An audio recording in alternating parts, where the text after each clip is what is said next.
skin tone and some of the baby being black, and even Meghan's presence in the beginning and how she was kind of demonized, like she was pulling Harry away from being anything other than what he already was before he met her, was confusing to me. And we watched how the tabloids and different people discussed her. But I think that it's just interesting that, you know, they still, as a family, even after what happened to Diana, still decided that when she was calling out for help, that they were going to leave her hanging. And That's so to like, me, that is just, I don't know why she would lie about this. Right. I've seen people speak out saying that this is extreme, they're doing it for attention. And I understand that Harry is rich, you know, he doesn't have to worry about money, but this seems extreme to just make up. Well, Erica, also I watched when Diana, in the documentaries of Diana, when she was interviewed, she'd say, I was running to my car and the press office in the royal monarchy wouldn't help me. There was no one. Right. I was left alone. Had they just helped them, given them support, Harry said he would, of course, be still a royal. But it goes against what the narrative needs to be, right? I mean, to protect the institution.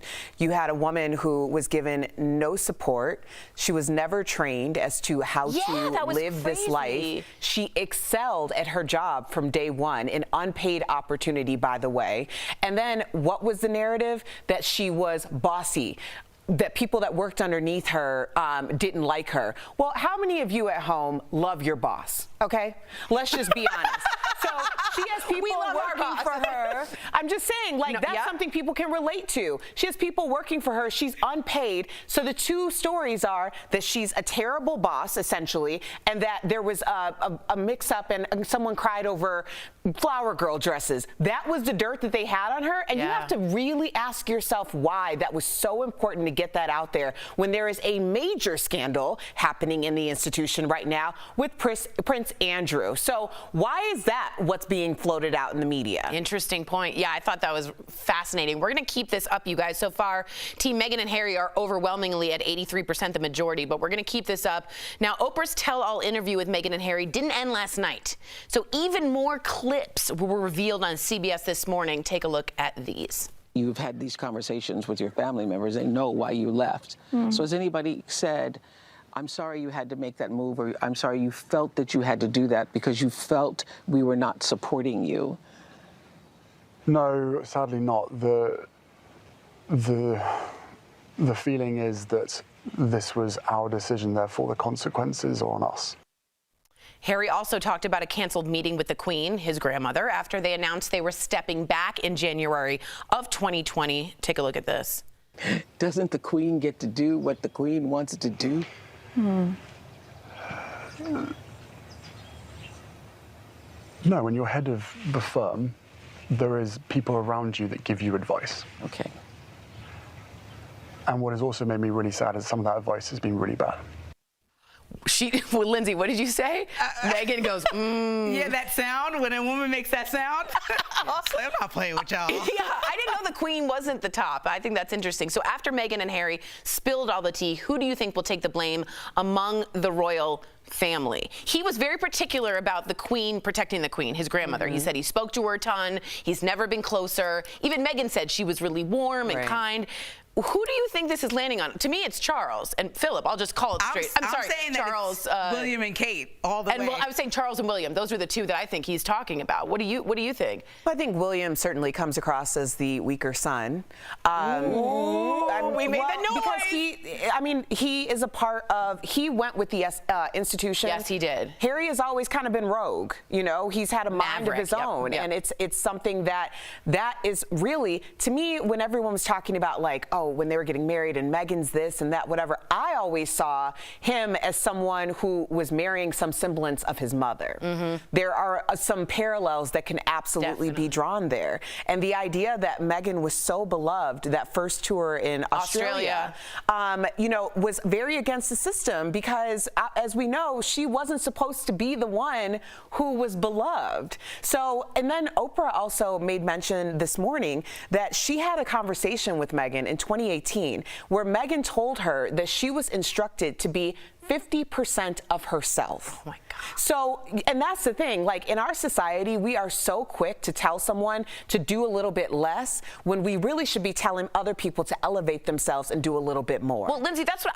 Erica, great point, because she was like, I'm such an asset. 60 to 70% of the Commonwealth is of color. I'm of color. Use me. Like Diana could have been used to be the people's princess. Revamp the monarchy. None of that. Right. Shut it They down. kind of wanted to stay traditional. I mean, I've been watching The Crown, and I know that's loosely based on the family. Good for you. But Watch the TV. I know, but it just seems like, you know, there's so much that goes into keeping something like that type of structure since 1776. 1066.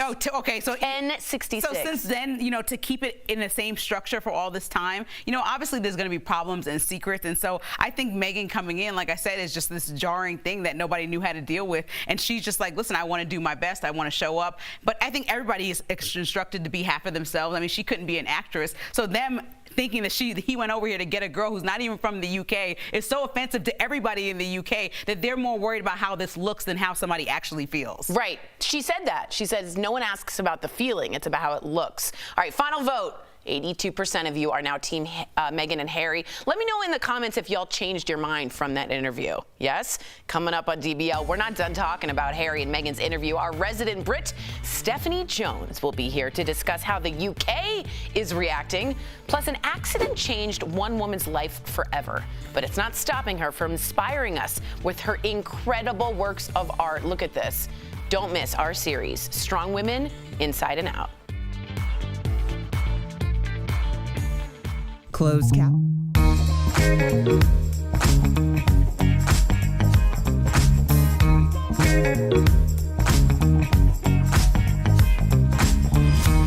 Love you all. We love you, Lauren.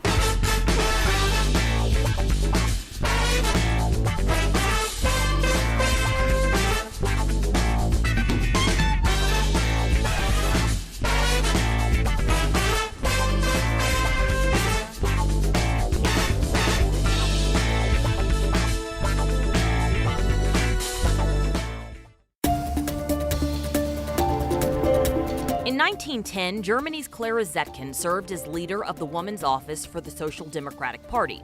She used her platform to push for one designated day where all nations not only advocated for women, but celebrated. A year later, it happened. Women in Austria, Denmark, Germany, and Switzerland observed the first International Women's Day on March 19, 1911. 3 years later, women in the UK observed and protested for women's suffrage. In 1917, women in Russia spent International Women's Day protesting against more than 2 million Russian deaths during World War II. The protests lasted 4 days and resulted in women earning the right to vote. More than 6 decades passed before the United Nations celebrated the first International Women's Day in 1975. In the years that followed, global participation waned until the Internet age. In 2001, InternationalWomen'sDay.com launched, and a few years later, hashtags for each year's theme did too.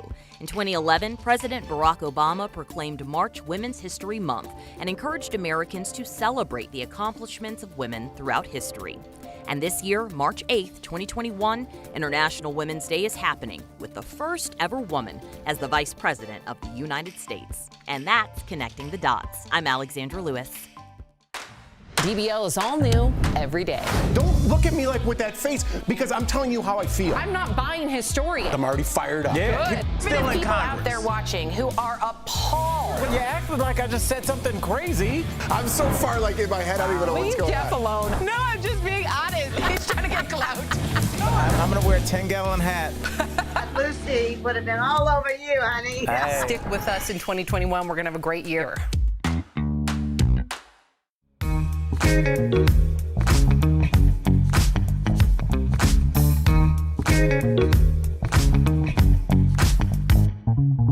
Welcome back to DBL. We love our workers from home. We can't wait to see them during the pandemic. We cannot wait to see you in person. Well, let's get back to the British tabloids, because they had a field day with Harry and Meghan's explosive interview with Oprah. Now, keep in mind, the interview hasn't aired in the prime time yet in Britain. So still, the Daily Mail plastered this headline across the front page saying, quote, Meghan accuses palace of racism. The Daily Mirror referenced Harry and Meghan's accusation that a member of the royal family was concerned about Archie's skin color, and the Daily Express led with the news that it was Kate who made Meghan cry before her wedding, and not the other way around. So Piers Morgan, though, you know, we always got to get his take, wasn't buying any of it. He called the interview a, quote, self-serving whine-a-thon that did nothing but disparage the Queen and royal family. Let's hear from Piers for a sec. This is a 2-hour trash-a-thon of our royal family, of the monarchy, of everything the Queen has worked so hard for, and it's all been done as Prince Philip lies in hospital. They trash everybody. They basically make out the entire royal family a bunch of white supremacists. They've trashed his dad, they've trashed his brother, they've trashed his sister-in-law, they've trashed everything the Queen has worked so hard to maintain with the monarchy. And they're supposed to believe they're compassionate. Okay, so we've actually brought in our royal expert. Thank gosh, we have a Brit. Stephanie Jones is here to give us her perspective. All right, tell me, scale of 1 to 10, how much damage did this do to the royal family, the interview? I think it's done a lot of damage, and I think some of it is very much deserved. Some of it I didn't appreciate. I think that Piers is completely wrong. However, I'm extremely ashamed of him. Not kind of ashamed, very ashamed. I think to say that he's a TV host on one of the biggest shows in the UK, which is Good Morning Britain, and on a network which is ITV, that this entire year has been promoting mental health and coming forward if you've got a problem, which is meant to be their core message. And he's basically saying, he didn't go on to just say that they trashed the royal family. He went on to say that he believes Meghan's a liar, that she never had suicidal thoughts, and that she made the whole thing up. Wow. How dare That's a wow. That's a wow. I think it's disgusting. Wow. And that is part of the problem that we are facing, that some people, I mean, I understand, I'm a proud British person, and I am proud of my monarchy. I'm proud of the royal family and the work that they do. I'm not proud of whichever individual has said those things behind closed doors, that dare say that to Harry, and Harry is defending honourably to this day. I mean, there's only 2 people, isn't there, that is pointing fingers at here, one of which who hasn't been speaking to him. Let's call having space. Right, let's call it out. So this is Prince Charles that he's saying he hasn't spoken to his dad. His dad hasn't taken his calls. Prince Charles wasn't taking his calls, right, and they financially cut him off for one. And he said he and his brother are having space. Now, the reason that they're having space is because obviously not only the monarchy, the institution that is above the monarchy and the British press are protecting the next in line to the throne, and he will have been very much advised to step away from his brother. It's so sad on so many levels. You know, when I hear Piers Morgan, I mean, he never came across as having a ton of credibility to me. Never. But I do feel like this interview also kind of exposed the press in general, that they are in the pockets of the monarchy. Absolutely. That they have to really be careful about creating this narrative. And the narrative has to fit in the same space that the monarchy's agenda is. It's a very incestuous relationship. Yeah, that's so true. The symbiotic of like quid pro quo. I think it goes press, obviously. Press, it goes obviously both ways. And I didn't know that. Meghan spoke very openly about, you know, and Harry too. They go out for dinner. Oh, we're going. But there's so much more to this. This is a multifaceted game of chess. And royals are outdated and antiquated as much as I love them. And I always said I thought Harry and Meghan would break the wheel. I didn't expect it in this way, but they've gone and done it. Woo-hoo! Thank you, Steph, for your perspective. We'll be right back. If you're eligible for Medicare, then this...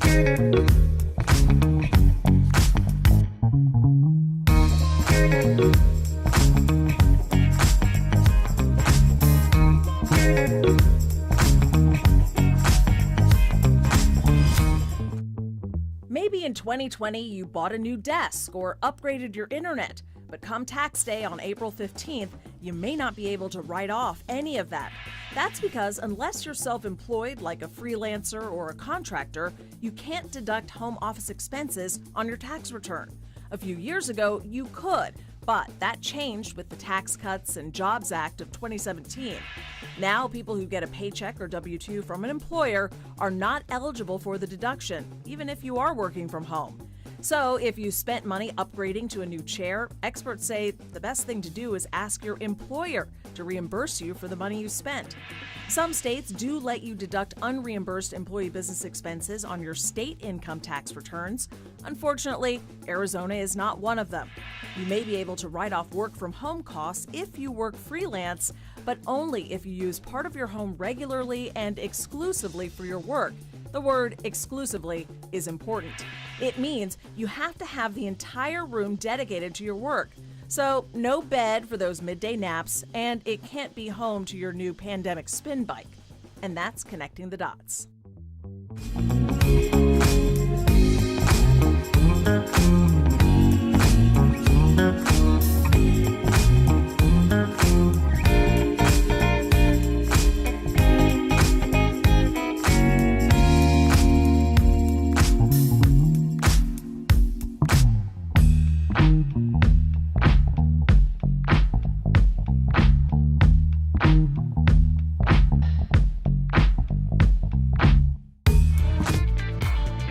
Welcome back to DBL. Did you know today is what? International Women's Day. Woo! We're celebrating women, viewers like you, who do remarkable things every single day. So today, meet Anne. Anne's an artist who does not let obstacles stop her from creating the life she wants.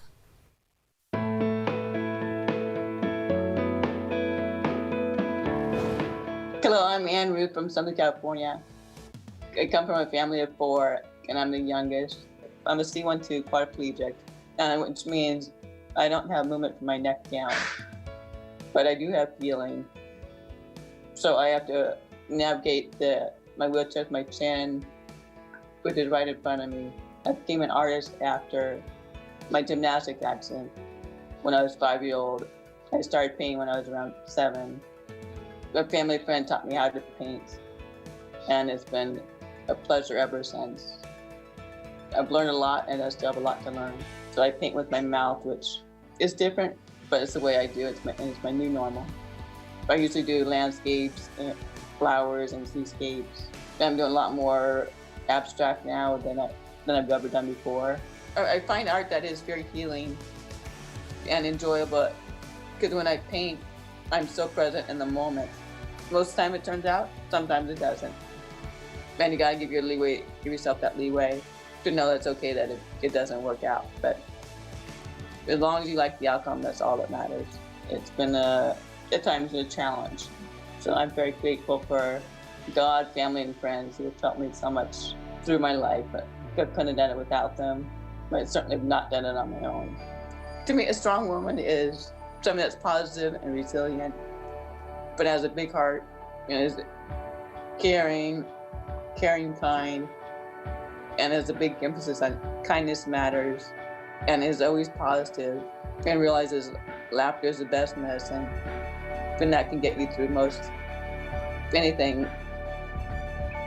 Do you know a strong woman with a remarkable story? Well, share her story with us by emailing info@dailyblastlive.com, and she just might be featured on DBL. We'll be right back. Promotional consideration is brought to you by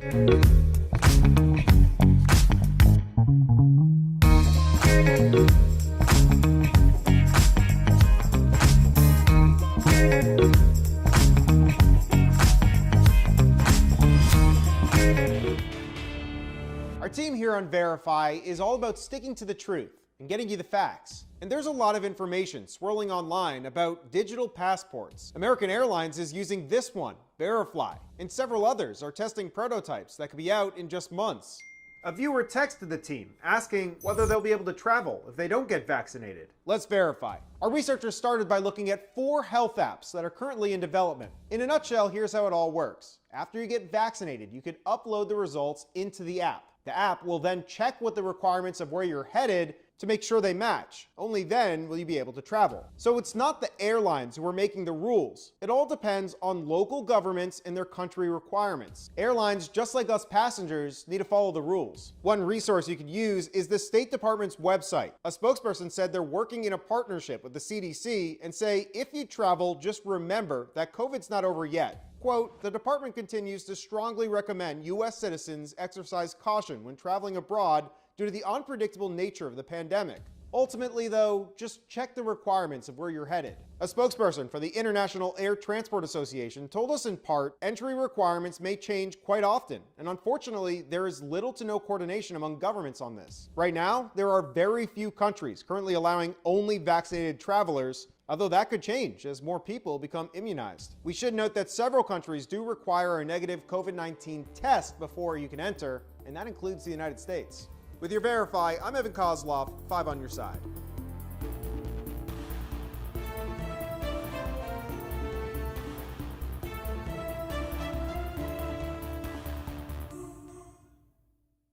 DBL is all new every day. Don't look at me like with that face, because I'm telling you how I feel. I'm not buying his story. No, I'm just being honest. He's trying to get clout. I'm going to wear a 10-gallon hat. Stick with us in 2021. We're going to have a great year.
Welcome back to DBL. It's time for some sweet, sweet deals. I don't know why I do that every time. Earlier, Steph showed me some amazing products at even better prices. Here's this week's DBL Deal Blast presented by MorningSave.com. All right, Steph, what do you have for us today? So first, we've got something to help keep your clothes tidy. It's the 3-pack Heidi & Oak drawer organizers. So each organizer has a different configuration, making it ideal for different size items and eliminating drawer clutter, which I am a first-hand person at knowing all about. So normally these are as much as $60, but we've got them for $19, saving 68%. Okay, next up, I've got something that's an absolute must-have these days when you are leaving your home. You ready? Yeah. It's the Monday My Personal Purifier UVC Sanitizing Wristlet. Wow. Yeah, so it eliminates 99.9% of bacteria on your phone, face masks, credit cards. It's rechargeable, so there's no need to replace any batteries. Now, normally this is $50. We've got it for only $19, saving up to 62%. And now, Tori, as we know, skincare can get rather expensive nowadays, but with the deal I've got, you're going to be loving me. It's the Me facial cleansing devices. The toning device will revitalize your skin using ion technology. Wow. The peeling device has ultrasonic vibration to cleanse the pores and flush out excess residue. And lastly, the DIA dual purpose device uses a silicone cleanser and a galvanic massager for your skin. Mega fancy.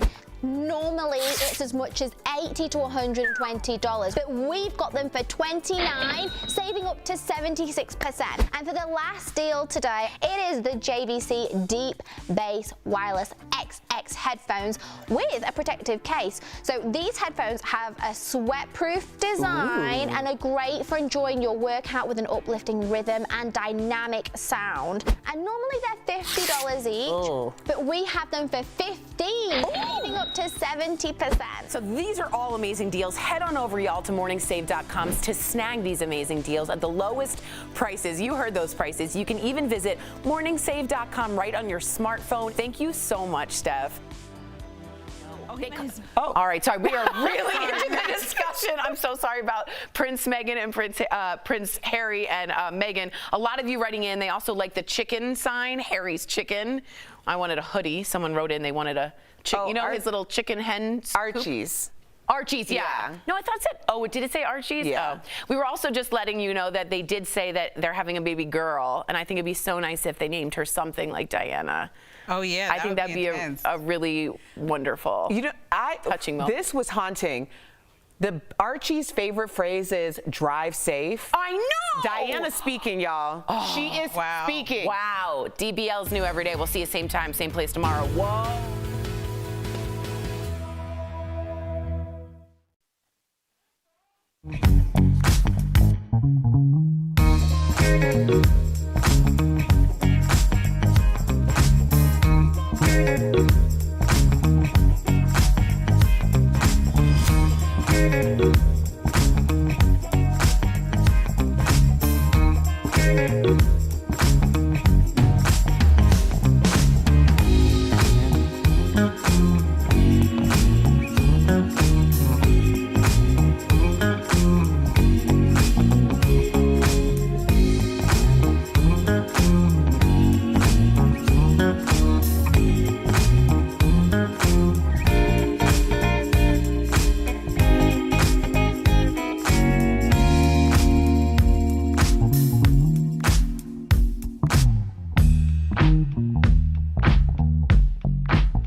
On Daily Blast Live. Major bombshells from Meghan and Harry's interview with Oprah. From accusations of racism in the royal family to Meghan revealing her mental health struggle. I just didn't want to be alive anymore. The fallout from the interview is only beginning as furious backlash rolls in from the UK. What do the Queen and Prince Charles really think? A mask-burning rally, packed beaches for spring break, and an out-of-control college party all in the middle of a pandemic. Will we see another rise in COVID cases? And in today's Strong Women series, a quadriplegic artist who's living life to the fullest, inspiring others along the way. When I paint, I'm so present in the moment. Real, honest, entertaining, live. DBL starts right now. 3, 2. Welcome to DBL. It is Monday, March 8th. I'm Sam here with Jeff and Erica. Al joins us from home. It is International Women's Day, a day to celebrate all the achievements of women across the world. And we will talk more about that later. But first, a lot of you are talking about Meghan and Harry's interview with Oprah last night. More than 17 million people tuned in. But in case you missed it, we've got you covered. There were a lot of big bombshells, including the fact that the stress of royal life left Meghan feeling suicidal while she was pregnant, by the way. She also claims that when she asked for help, like proper medical care, the palace refused. Take a look. But I knew that if I didn't say it, that I would do it. And I just didn't want to be alive anymore. And that was a very clear and real and frightening, constant thought. And I remember how he just cradled me, and I went to the institution and I said that I needed to go somewhere to get help. I said that I've never felt this way before and I need to go somewhere. And I was told that I couldn't, that it wouldn't be good for the institution. Wow. The other really big bombshell was the claim that Meghan and Harry's son, Archie, was denied a royal title and security, and that race may have played a factor. There was also a conversation that was described about Archie's skin tone. Take a look. They didn't want him to be a prince or a princess, not knowing what the gender would be, which would be different from protocol, and that he wasn't going to receive security. And also concerns and conversations about how dark his skin might be when he's born. There is a conversation. Hold up. There's Stop several right now. There are several conversations. There's a about conversation with you, with Harry, about how dark your baby is going to be? Potentially, and what that would mean or look like.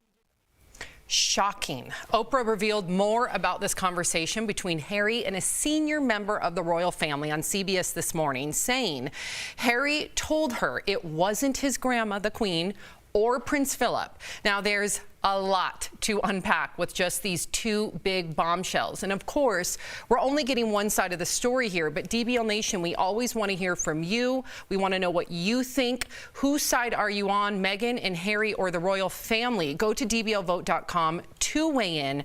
Erica, what were you feeling while watching this last night? I woke up feeling super liberated, hoping that Meghan was feeling some degree of liberation this morning. The idea that this narrative has been told without her consent, without anything that she's personally done, and so viciously. Think about the subjects that we're talking about. An argument over bridesmaids or flower girl dresses, and staff members who felt like their boss boss, who was getting unpaid, being Meghan Markle, wasn't super nice to them. Those were the two big things.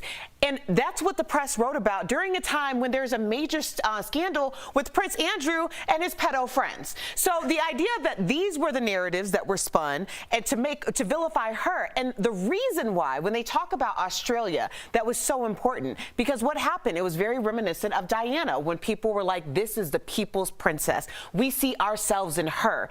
That was never a part of the narrative. She was not supposed to outshine the rest of the monarchy, and she did so without any preparation. She did so without anyone telling her how to be a royal, and she excelled. So of course they wanted to take her down. Of course they did. She represented too many of us that they needed to make sure that that hierarchy stayed put. Wow. And Al, you know, she really did not hold anything back. I know we didn't hear her name names, but the accusations and the allegations are, my husband and I last night watching were just astounded. I can't imagine that being my child, right?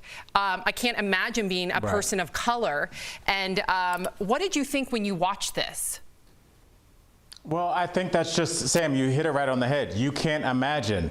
We can't imagine. Meghan couldn't imagine what she was walking into.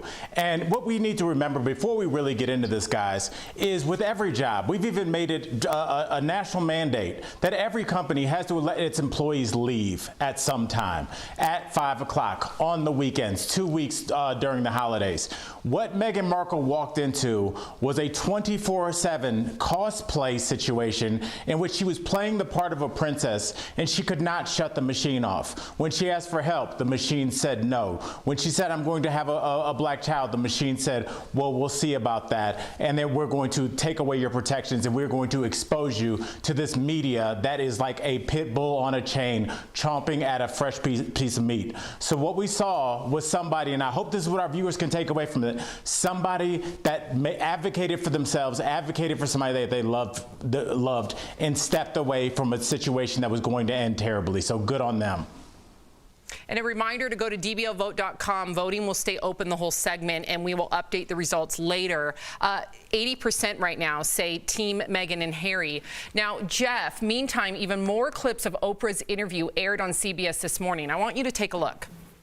You've had these conversations with your family members. They know why you left. So has anybody said, I'm sorry you had to make that move, or I'm sorry you felt that you had to do that because you felt we were not supporting you? No, sadly not. The feeling is that this was our decision, therefore the consequences are on us. So after Meghan and Harry exposed some very serious allegations, what do you think, DBL Nation, who do you think will take the blame among the royal family? We have our royal expert, Stephanie Jones, coming on next segment, so I'll let her explain the royal side of it. I wanted to circle back to the suicidal thoughts for a second, because I think it's very important and relatable to a lot of people out there how social media is affecting them. Maybe not to the point of suicide, but I would like to go a little bit further. I wish Meghan Markle did, about how she got out of that. She said she went to the institution for help. She said they rejected her. How did she get, because once you're that far down that rabbit hole of suicidal thoughts, how do you get out of there? Is it medication? Is it therapy? I'm more interested to know about that. But there were some very telling things in that interview. I enjoyed it more than I thought. But Erica, we talked before the show. I thought the one thing you pointed out was very important about the receipts. About how every single point they made, there was just this little nugget at the end, and she wrote me a letter to apologize. So that was telling us they have receipts for every single thing that they said. Exactly. And I know that we've brought up suicide here. I believe we have a full screen. We've always been very transparent on the show when it comes to mental health issues. And again, it does not discriminate. You can be a royal, you can be famous, you can be wealthy. Mental health issues, suicide does not discriminate. So please, anybody watching, if you feel triggered, if you're going through it, please write down those phone numbers. You can text as well. All right, so final megaphone result. Let's see, 80% of you believe Meghan and Harry. All right, coming up on DBL, as Jeff said, we are not done talking about Harry and Meghan's interview. Our resident Brit, Steph Jones, will be here to discuss how the UK is reacting. We will be right back. Closed captioning.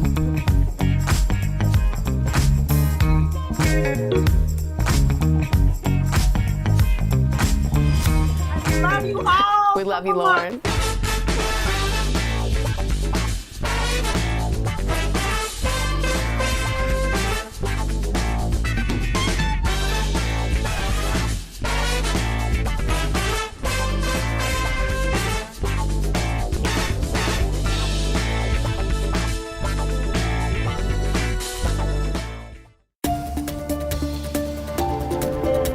In 1910, Germany's Clara Zetkin served as leader of the Woman's Office for the Social Democratic Party. She used her platform to push for one designated day where all nations not only advocated for women, but celebrated. A year later, it happened. Women in Austria, Denmark, Germany, and Switzerland observed the first International Women's Day on March 19, 1911. 3 years later, women in the UK observed and protested for women's suffrage. In 1917, women in Russia spent International Women's Day protesting against more than 2 million Russian deaths during World War II. The protests lasted 4 days and resulted in women earning the right to vote. More than 6 decades passed before the United Nations celebrated the first International Women's Day in 1975. In the years that followed, global participation waned until the Internet age. In 2001, InternationalWomen'sDay.com launched, and a few years later, hashtags for each year's theme did too. In 2011, President Barack Obama proclaimed March Women's History Month and encouraged Americans to celebrate the accomplishments of women throughout history. And this year, March 8th, 2021, International Women's Day is happening with the first ever woman as the Vice President of the United States. And that's Connecting the Dots. I'm Alexandra Lewis. DBL is all new every day. Don't look at me like with that face, because I'm telling you how I feel. I'm not buying his story. I'm already fired up. Yeah. Good. Still in people out there watching who are appalled. You acted like I just said something crazy. I'm so far like in my head, I don't even know what's going on. Leave Jeff alone. No, I'm just being honest. He's trying to get clout. I'm gonna wear a 10-gallon hat. Lucy would have been all over you, honey. Hey. Stick with us in 2021. We're gonna have a great year.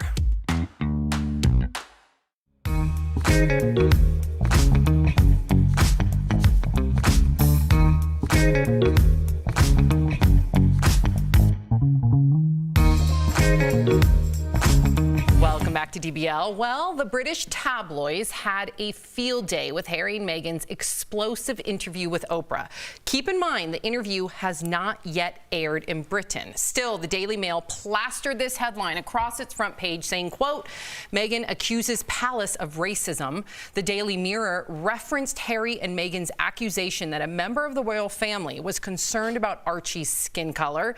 And the Daily Express led with the news that it was Kate who made Meghan cry before her wedding and not the other way around.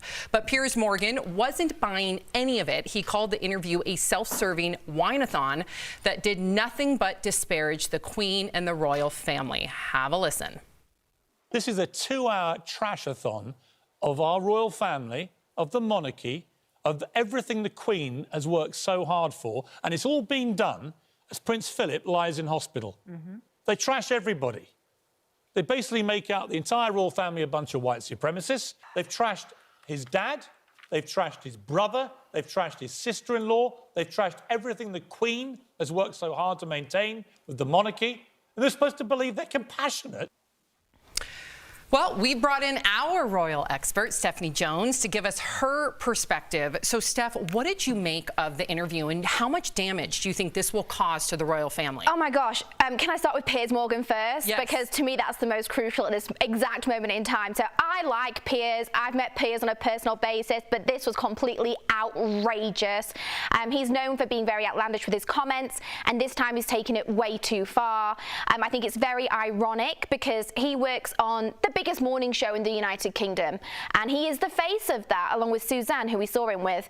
And ITV, the network in which it's produced, they have got the biggest mental health campaign going for the past year that you have ever seen, encouraging people during these dark times of COVID, come forward, speak if you've got an issue. And he has the audacity to not only say the comments that we've just seen there, but to also say he thinks she's a liar, that she was never suicidal. And I just think it's absolutely disgusting. He said, quote, if she was a weather girl, I wouldn't even believe the weather that she reported on. He's disgusting. I'm sorry, but you know what? a lot of this, we're talking about the tabloids also. We forget where Piers came from. He was the editor of one of those tabloids, and he's got to ensure that his name stays up in there because, you know, he's, you know, bordering towards the end of his career and he needs something to say. Well, do you think, since you brought up he's going towards the end of his career, there also is a credibility factor in play here too, because as it was mentioned on the interview, that now we know that there is this relationship between the press and the monarchy. Yes. So essentially, whatever credibility he had left has been discredited by it, because now we know that he is in their they're in his pockets. Yeah. Or he's in their pockets. Yeah. So do you think that that's a part of like this panic? Because I feel like this is a Hail Mary attempt to like help himself. I think he needs something to say, and he's scraping the barrel, to be brutally honest. And I think I want to be very clear. I am a big fan of the royal family. I am proud to be British, and I am proud of my monarchy. And I do believe, in sadness, that a lot of the heads of our state are mere puppets to the institution. They aren't the people that are making the rules and governing everything. They are told what to say. Wow. See the royal family as, it sounds awful to say, but I see them as they're almost in an abusive relationship. They are controlled. They are told what to say and an image to portray. They're the face. And they're just the face of this. I mean, our parliament and the industry above them are the ones governing this. You know, so I think that's why Harry was so keen to protect his grandmother and his grandfather and say little towards his father and brother, because their views are very skewed, unfortunately. Can I challenge you, Steph? Because coming from now, I do not know the monarchy like you do. For me, looking at it from an outsider's perspective, yes, I find it very archaic. I find absolutely. I find it almost as if, and I'm going to say a really bold statement here, that could we abolish the royalty? Because in my opinion, in 2021, to have people have so much power because of their bloodline just seems everything that progress has worked towards is the exact opposite of. I completely understand, and I've said this many times. I was very much hoping that Harry and Meghan would be the future of a very antiquated, archaic, and simply out of touch institution that are the face of our country, but they do a lot of good for our country, and they do a lot of good for the other 53 Commonwealth countries, which 60 to 70% of are not white. So it was a slap in the face when Harry revealed that some of his family members are next in line to the throne. That's how they're thinking, and I think that's going to have serious repercussions on how much power my country holds on the rest of the countries that they look after. Right. You're completely right. They broke the wheel, but in a way I didn't expect, and I hope that it brings change. There you go. We all hope it brings change. Thank you so much, Steph, for that perspective. Coming up on DBL, the conversation about Harry and Meghan continues. We're going to share how their famous friends and celebrities are reacting. And next, it's our medical expert, Dr. Payal Kohli, joining us with the latest COVID-19 headlines, including new CDC guidelines for fully vaccinated people. Do not go away. If you're eligible.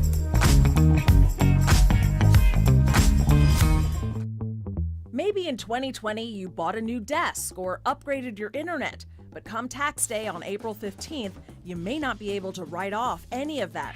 That's because unless you're self-employed like a freelancer or a contractor, you can't deduct home office expenses on your tax return. A few years ago, you could, but that changed with the Tax Cuts and Jobs Act of 2017. Now, people who get a paycheck or W-2 from an employer are not eligible for the deduction, even if you are working from home. So, if you spent money upgrading to a new chair, experts say the best thing to do is ask your employer to reimburse you for the money you spent. Some states do let you deduct unreimbursed employee business expenses on your state income tax returns. Unfortunately, Arizona is not one of them. You may be able to write off work from home costs if you work freelance, but only if you use part of your home regularly and exclusively for your work. The word exclusively is important. It means you have to have the entire room dedicated to your work. So, no bed for those midday naps, and it can't be home to your new pandemic spin bike. And that's connecting the dots.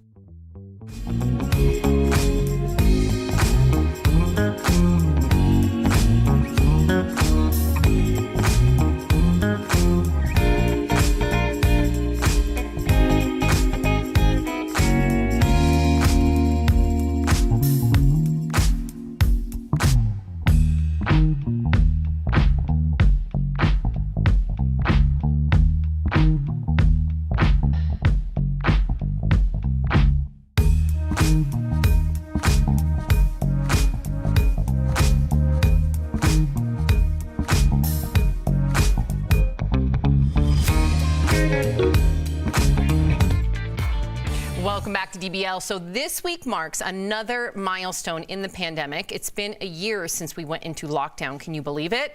And we have lots to talk about. Our medical expert, Dr. Payal Kohli, joining us live. We literally were just texting. First, doctor, let's get to the good stuff. Just this morning, the CDC shared updated guidelines for fully vaccinated people, and now they can visit with other fully vaccinated people indoors without masks or physical distancing. They can visit with low-risk unvaccinated people from a single household without masks or physical distancing, and they can refrain from quarantine and testing following exposure if asymptomatic. So, Dr. Kohli, what do you think of these guidelines? Are they enough in your opinion? So I would say number one, I absolutely agree with, and the science supports. So if both parties are fully vaccinated at least 2 weeks out from the vaccine, that's a low risk situation for gathering. You can get rid of those masks and physical distancing.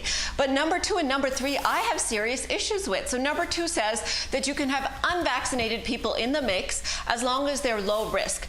What does low risk mean? And how many people actually know the risk profile of somebody that they're gathering with? So Sam, if I was coming over to your house, I don't know what your husband's medical problems are. I don't know what your kids' medical problems are. It's going to be really hard for me, even as a physician, much less as a layperson, to gauge what somebody else's risk is. So I think that's not a good idea and very risky to do when we're so close to all of us getting vaccinated. And number three says refrain from testing or from quarantining, even if you've been exposed. You should never refrain from testing or quarantining because it will never get you into trouble. It will always help you out. And there's still a chance, even after you've been vaccinated, that you could be an asymptomatic spreader. It's a lower chance, but there's still a chance. And if you're someone who would have gotten symptomatic, the vaccine actually makes it more likely that you would be asymptomatic with the infection. Doc, we have some more good news. A new poll says 69% of Americans intend to get vaccinated, which is up from 60% in November. That's good. But over the weekend, Florida beaches were packed with spring breakers. We saw the video here in Colorado. With attitudes like these and pictures like these, Doc, will the pandemic actually end ever, or will it continue if people keep doing this? It's going to continue. I mean, out of 800 people, the likelihood that somebody there was infected and didn't know it, especially with these aggressive variants, is quite high. And I think all these people are doing is delaying the tail of the pandemic when we're only 2 months away from the vaccine. So I found this weekend's events irresponsible and, almost criminal, because someone might die as a result of these events. Wow. Well, Doctor, I think probably the most unsettling news of the weekend comes from a rally in Idaho where people, including children, were filmed burning their mask. What does this extreme behavior say to you? Erica, this was extremely disturbing to me, especially to teach our children something that is propaganda and scientifically incorrect. Our kids aren't going to get vaccines this year. It might be next year before they get vaccinated. So teaching them to burn their masks, which we know protects them and we know protects other people, it's dangerous, and I can't believe that this has happened. Yeah, I just really, to Dr. Kohli's point, I really hope that those individuals that did that, maybe one of them's watching right now. You do not want COVID to happen to one of your family members. You do not want to be staring at your phone all day long, waiting for a text message or a phone call from a nurse or a doctor letting you know if your loved one is still alive or survived a certain procedure because of COVID. That's the reality. It's happened to Erica's family. It's happened to my family. There's only 3 people at this desk, and 2 of the people at this desk have had COVID directly affect their families. So I beg of you, if anyone's watching, if you don't believe in masks, if you don't believe in the science, I beg of you to at least listen to Erica and I's stories. I thank you, Dr. Kohli. We will be right back. Promotional consideration is brought to you by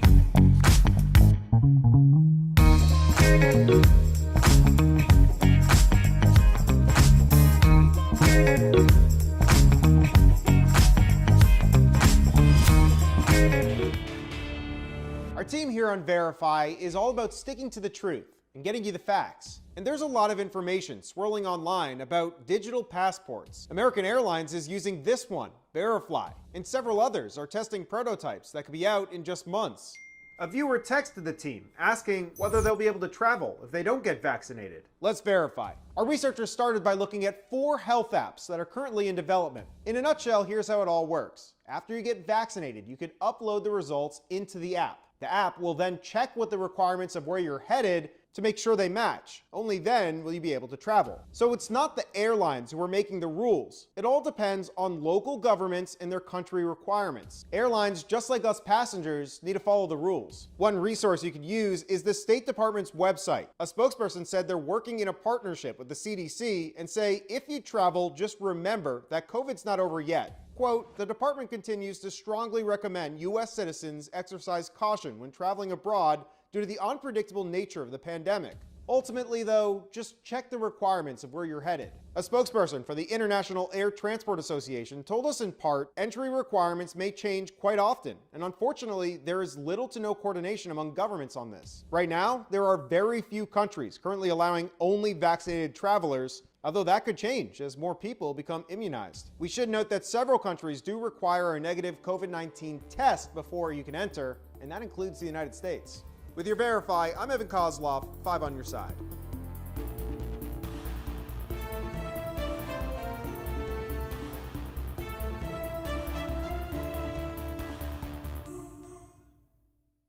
DBL is all new every day. Don't look at me like with that face, because I'm telling you how I feel. I'm not buying his story. No, I'm just being honest. He's trying to get clout. I'm gonna wear a 10-gallon hat. Stick with us in 2021. We're gonna have a great year.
Here's what's coming up on DBL. Celebrities are reacting to Harry and Meghan's Oprah interview. DBL is new every day. We will be right back.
We're talking about what you're talking about. Real, honest, entertaining, live. DBL starts right now. 3, 2. Welcome to DBL. I'm Sam here with Jeff and Erica. Al joins us from home. There he is. So some celebrities were not holding back after watching Harry and Meghan's explosive interview. Meghan's close friend Serena Williams posted a lengthy message on Twitter writing that she knows firsthand how the media vilifies women and people of color. Meghan McCain posted this image from the musical Hamilton writing, quote, the monarchy has been an archaic and a toxic concept since 1776. Amen. Jada Pinkett Smith posted this pic of the Queen, inviting her to spill her own tea on her Red Table Talk Facebook series. But former housewife Bethany Frankel is doing an about face after blasting Meghan for complaining about living a luxurious life before the interview.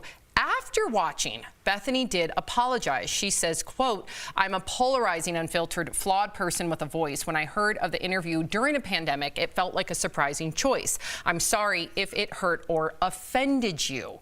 Ooh, okay, so Erica, what did you think about the celebrity opinion and support, and then even what Bethany Frankel said?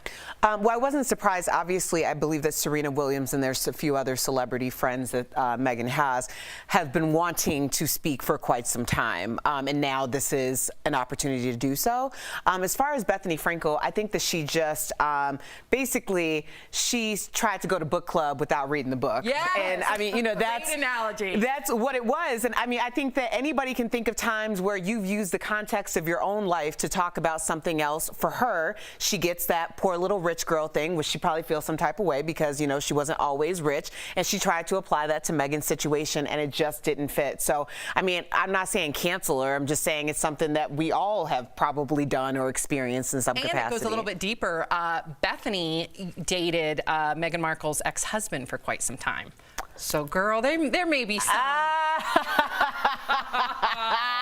Exactly.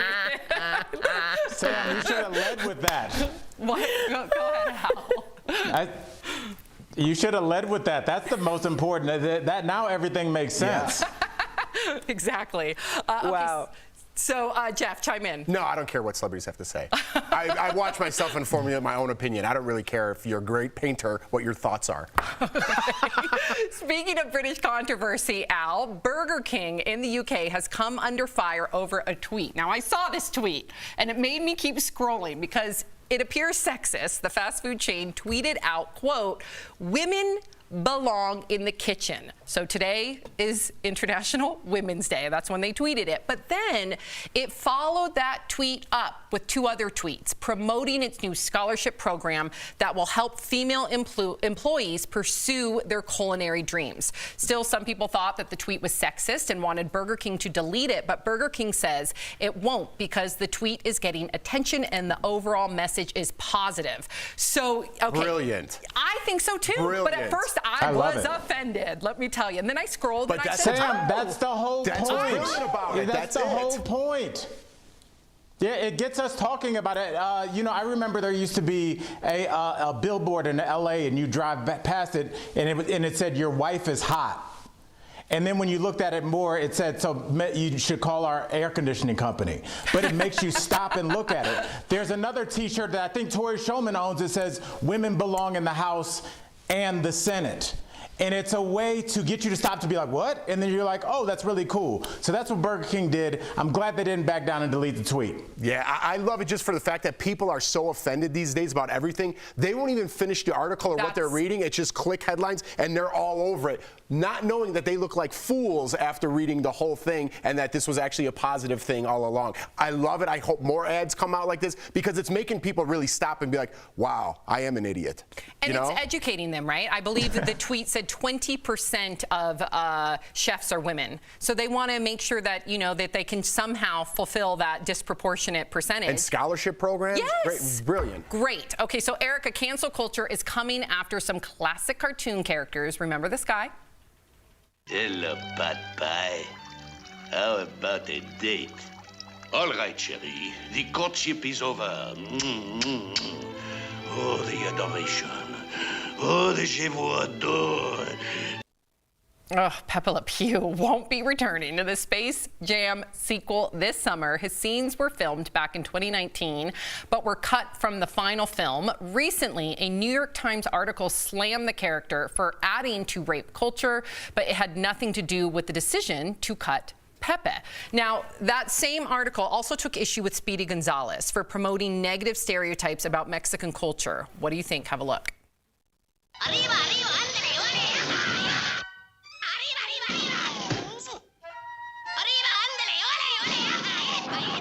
Oh, Speedy, he like me. Erica, what do you think? My initial thought was, how amped am I going to get about cartoons? Okay, but I do understand that it's a representation. Any type of media is a representation of the sentiments, what's appropriate, what's not appropriate in our culture. I have heard mixed things about Speedy Gonzalez. Pepe Le Pew, I feel like people are very strong on the idea that this promotes rape culture. I would go with that simply because I used to hang out on Rush Street in Chicago, and there were a lot of Pepe Le Pews walking the streets where it's like cute. I guess if you were over 50, you could just randomly kiss a girl walking down the street. So yeah, I really feel like this is a conversation that needs to be had with somebody who truly has a historic interest or understanding of how this is changing culture. I laugh at Rush Street because I've been there. I've been there many times. They call it the Viagra Triangle. Yeah, that's exact. I was going to say it, but I don't know if we could say it. But What do you think about this as a parent, Jeff? Okay, as a parent, listen, I don't know. Again, I wish we had representation for both of these because I don't know how Speedy Gonzalez is offensive to the Mexican culture. I know a lot of people who like Speedy Gonzalez in the Mexican culture. I think we're getting too far gone. Maybe the Pepe Le Pew, you could get rid of him, but I don't want to lose the cultural aspect of everything and say it's all offensive. Because, you know, I grew up, my mom's Italian, my dad's German. There's always that little rub between their nationalities, right? And it was fun. It was playful. It wasn't disrespectful. And I think we need representation of other cultures in everything we do, whether it be cartoons or movies or TV shows, without offending them, but yet showing their culture. And I think people are too far gone on this cancel culture that if you put anything, that if you're like, I'm just some, you know, I don't even want to say anything right now because I'm afraid I'm going to offend somebody, right? Well, okay, let me I'll go back. Let me that's help why I was then. use Italian. Yeah. I was going to say Mexican with something. I was like, don't. Yeah, well, I think it goes to the Dave Chappelle, you know, reference, where the difference between him putting on something that's entertaining and why people are laughing.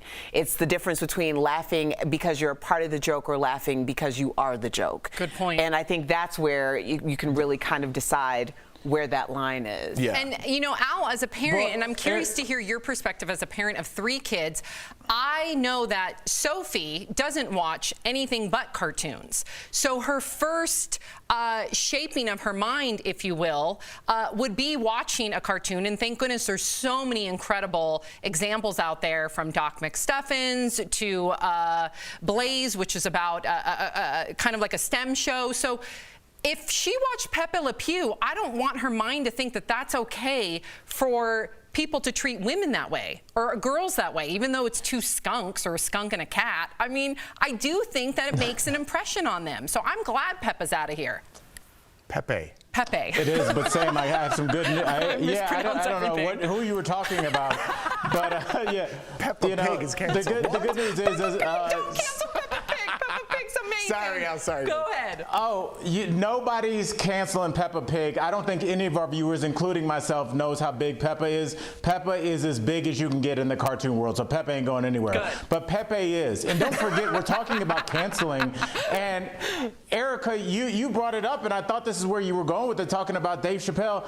Dave Chappelle had a bit about Pepe Le Pew on Killing Them Softly, his breakout comedy special in the year 2000.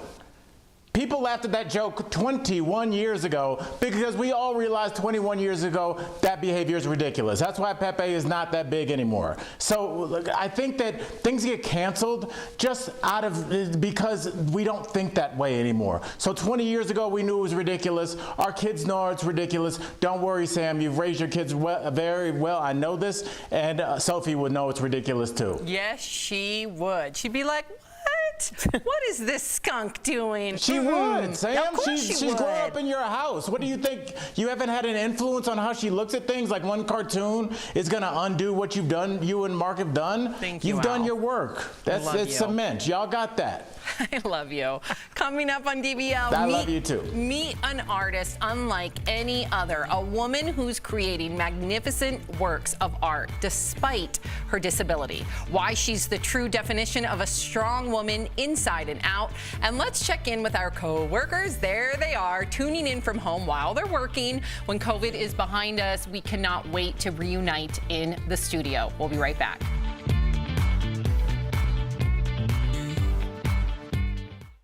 Close. I love you all. We love you, Lauren.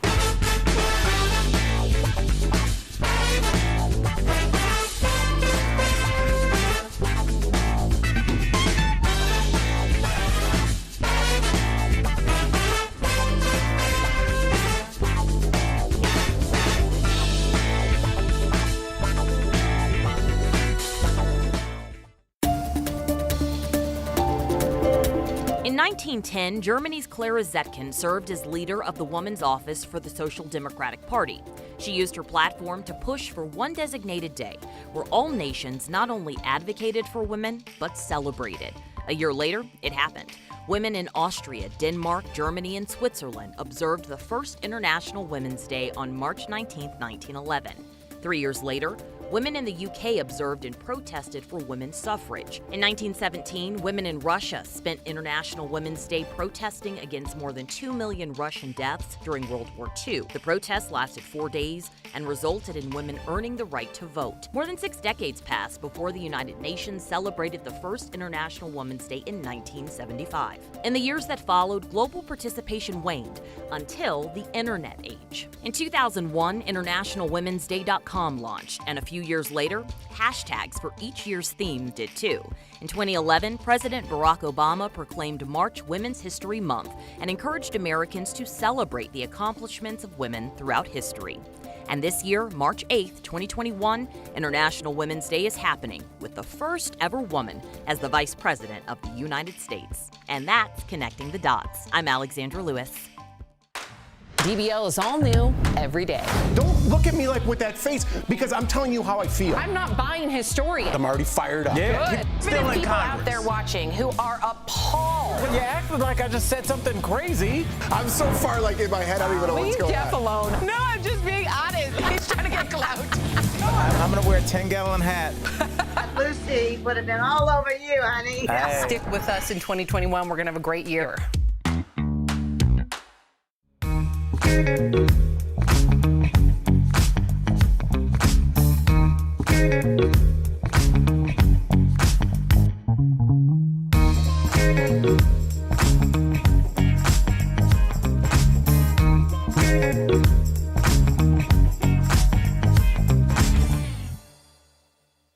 DBL. Did you know today is International Women's Day? We're celebrating women, viewers like you, who do remarkable things every single day. Today, meet Anne. She's an artist who doesn't let obstacles stop her from creating the life that she wants.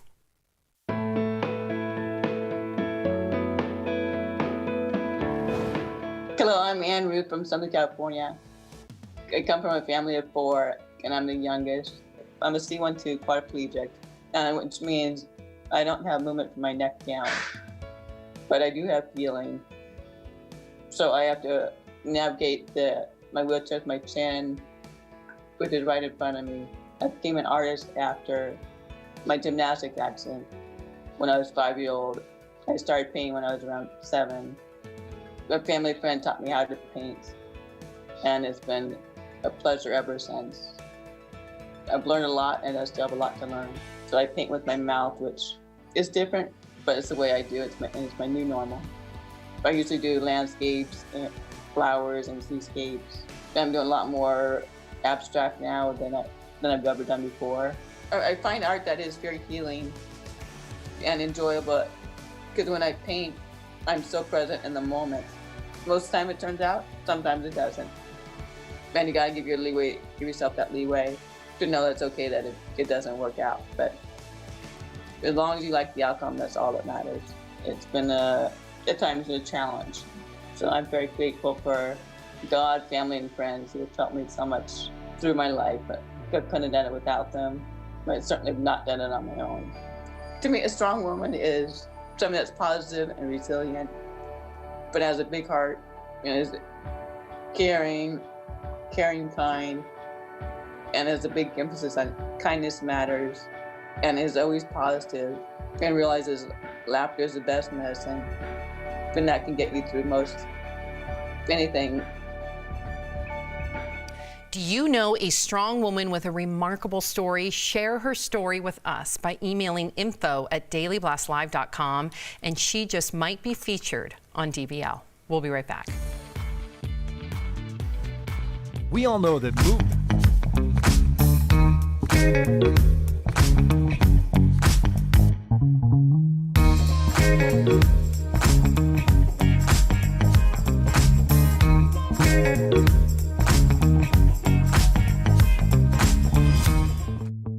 Maybe in 2020 you bought a new desk or upgraded your internet, but come tax day on April 15th, you may not be able to write off any of that. That's because unless you're self-employed like a freelancer or a contractor, you can't deduct home office expenses on your tax return. A few years ago, you could, but that changed with the Tax Cuts and Jobs Act of 2017. Now, people who get a paycheck or W-2 from an employer are not eligible for the deduction, even if you are working from home. So, if you spent money upgrading to a new chair, experts say the best thing to do is ask your employer to reimburse you for the money you spent.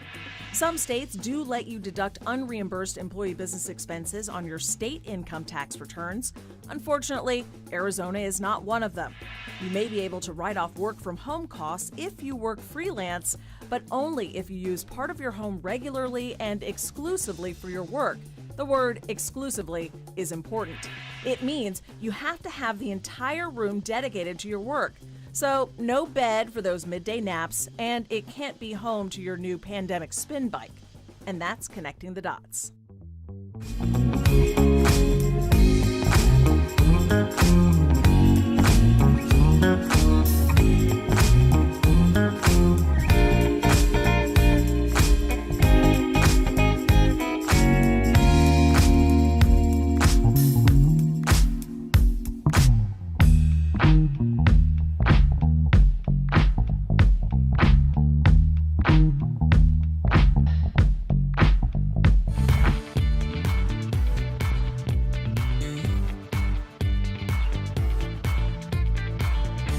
Welcome back to DBL. It is time for some sweet, sweet deals. Earlier, Steph showed Tori some amazing products at even better prices. Here's this week's DBL Deal Blast presented by MorningSave.com. All right, Steph, what do you have for us today? Hey, Tori, I'm here with some great products and deals that you're going to love. So first, we've got something to help keep your clothes tidy. It's the 3-pack Heidi and Oak drawer organizers. So each organizer has a different configuration, making it ideal for different size items and eliminating drawer clutter, which I am a first-hand person at knowing all about. They're really lightweight, they're durable, and they collapse too.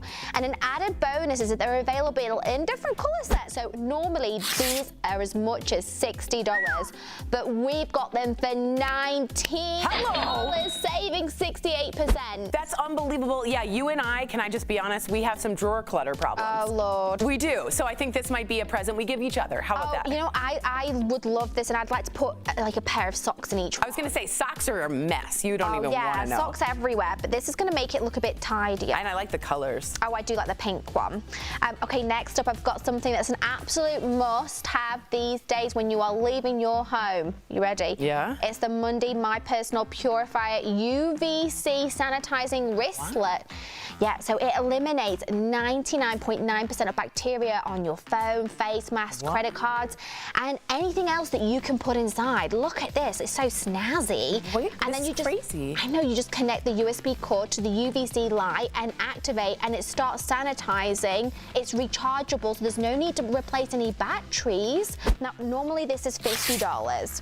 We've got it for only $19. Saving up to 62%. That's fantastic. With the pandemic, you can only be so careful, and you can still put like your cards, your keys in there, and they're all going to be sanitized and clean too. It's brilliant. It's a win-win situation. Love that for my cell phone. Yes, please. And now, Tori, as we know, skincare can get rather expensive nowadays, but with the deal I've got, you're going to be loving me. It's the Me facial cleansing devices. So you can choose between the toning device, peeling device, or cleansing device on this deal. Whoa. Or if you're really feeling like you want to treat yourself, why not get all three, you know? The toning device will revitalize your skin using ion technology. Wow. The peeling device has ultrasonic vibration to cleanse the pores and flush out excess residue. And lastly, the DIA dual purpose device uses a silicone cleanser and a galvanic massager for your skin. Mega fancy. Normally, it's as much as $80 to $120, which is pretty spenny. Yeah. But we've got them for $29, saving up to 76%. I think when we wash our face, we just think that everything's come out, but a lot of makeup and dirt can sit in your pores, so this really is going to ensure that it's clean as a whistle. Love that. Love it. And for the last deal today, I've got the perfect way to listen to music when you're out and about, on the go, working out. It is the JVC Deep Bass Wireless XX headphones with a protective case. So these headphones have a sweat-proof design and are great for enjoying your workout with an uplifting rhythm and dynamic sound. And the deal also includes a charging cord and 3 pairs of ear tips to fit your size. And don't forget a protective case too. Bravo. I love it. And normally they're $50 each, but we have them for $15, saving up to 70%. I love anything with a 1 in front of it. I'm like, well, that's going on the list. How cute is that? I love that with a charging cord. They're really cool. All right, so these are all amazing deals. Head on over, y'all, to morningsave.com to snag these amazing deals at the lowest prices. You heard those prices. You can even visit morningsave.com right on your smartphone. It cannot be easier. Thank you so much, Steph. We'll be right back. Promotional consideration is brought to you by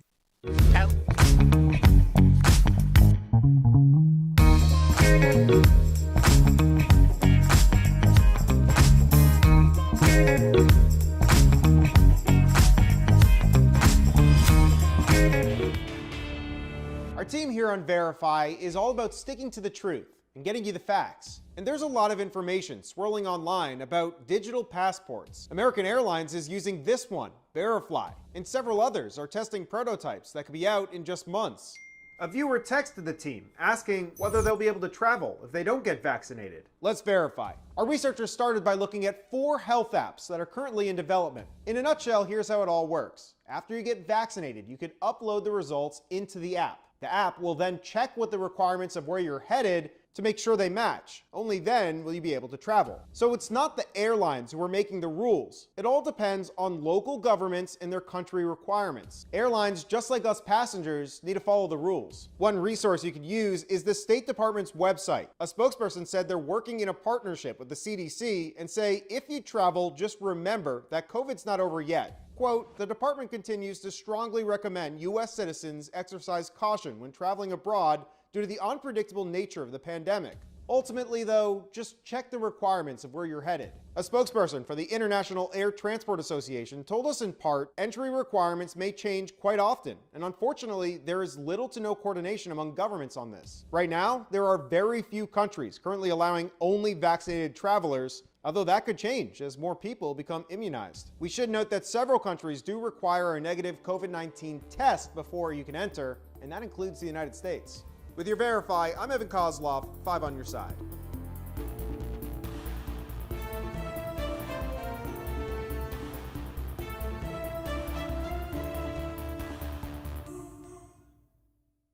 DBL is all new every day. Don't look at me like with that face, because I'm telling you how I feel. I'm not buying his story. No, I'm just being honest. He's trying to get clout. I'm going to wear a 10-gallon hat. Stick with us in 2021. We're going to have a great year.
DBL, our friend, interior designer and HGTV star Lauren Mack joins us live. She's engaged and sharing pandemic wedding plans and easy design tips for your home office.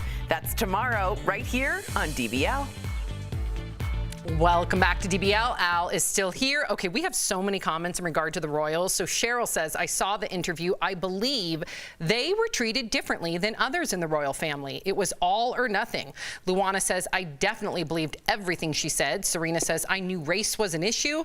Vito says, who cares? Charles says, I remember thinking that the royal family would accept Meghan Markle with open arms and totally not be bleep towards her. Silly me. Roseanne says, it doesn't surprise me. The royal family treats them that way. After all, remember, Harry was just the spare. I know that's a sad commentary, but it has been said so many times. They obviously don't value a human being if it doesn't fit into their mold. Erica, you made a visible sound. What's going on? Yeah, because I think what you see is, in my opinion, you see William, who's very much institution, very reminiscent of Charles, and then you see Harry, who has been raging against the machine, very much reminiscent of Diana. And we see how we look at the legacy of Diana versus the way that we look at Charles. And I think that that's really kind of the way that William and Harry have gone as well. You know what was interesting too, Al? At the very end, she compared, I don't know if Al's ever seen The Little Mermaid, but for Meghan Markle to say her story, being a princess, found her prince, and similar to that of Ariel in The Little Mermaid, lost her voice and then got it at the end, and that she has her voice again and she's thriving, I thought was pretty poignant, Al. Never saw The Little Mermaid, but you know what I did see yesterday that was awesome, Sam? My daughter turned 14. Just want to say happy birthday to my daughter, Abrian. I couldn't be prouder of you. You are the best daughter a father could ask for. Oh, happy birthday to Happy her. birthday. Yes, Al, beautifully said. A quick goodbye to our coworkers who tuned in from home. We'll see you guys all later. DBL's new every day. We'll see you tomorrow, same time, same place.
Major bombshells from Meghan and Harry's interview with Oprah. From accusations of racism in the royal family to Meghan revealing her mental health struggle. I just didn't want to be alive anymore. The fallout from the interview is only beginning as furious backlash rolls in from the UK. What do the Queen and Prince Charles really think? a mask-burning rally, packed beaches for spring break, and an out-of-control college party all in the middle of a pandemic. Will we see another rise in COVID cases? And in today's Strong Women series, a quadriplegic artist who's living life to the fullest, inspiring others along the way. When I paint, I'm so present in the moment. Real, honest, entertaining, live. DBL starts right now. 3, 2. Welcome to DBL. It is Monday, March 8th. I'm Sam here with Jeff and Erica. Al joins us from home. It is International Women's Day, a day to celebrate all the achievements of women across the world. And we will talk more about that later. But first, a lot of you are talking about Meghan and Harry's interview with Oprah last night. More than 17 million people tuned in. But in case you missed it, we've got you covered. There were a lot of big bombshells, including the fact that the stress of royal life left Meghan feeling suicidal while she was pregnant, by the way. She also claims that when she asked for help, like proper medical care, the palace refused. Take a look. But I knew that if I didn't say it, that I would do it. And I just didn't want to be alive anymore. And that was a very clear and real and frightening, constant thought. And I remember how he just cradled me, and I went to the institution and I said that I needed to go somewhere to get help. I said that I've never felt this way before and I need to go somewhere. And I was told that I couldn't, that it wouldn't be good for the institution. Wow.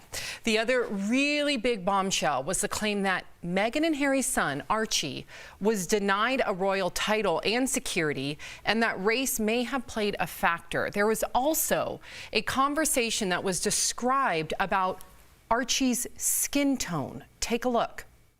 They didn't want him to be a prince or a princess, not knowing what the gender would be, which would be different from protocol, and that he wasn't going to receive security. And also concerns and conversations about how dark his skin might be when he's born.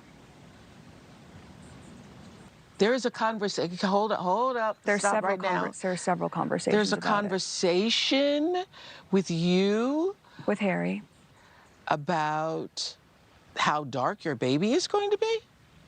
Potentially, and what that would mean or look like. Shocking. Oprah revealed more about this conversation between Harry and a senior member of the royal family on CBS this morning, saying Harry told her it wasn't his grandma, the Queen, or Prince Philip. Now, there's a lot to unpack with just these two big bombshells. And of course, we're only getting one side of the story here, but DBL Nation, we always want to hear from you. We want to know what you think. Whose side are you on, Meghan and Harry or the royal family? Go to dblvote.com to weigh in. Erica, what were you feeling while watching this last night? I woke up feeling super liberated, hoping that Meghan was feeling some degree of liberation this morning.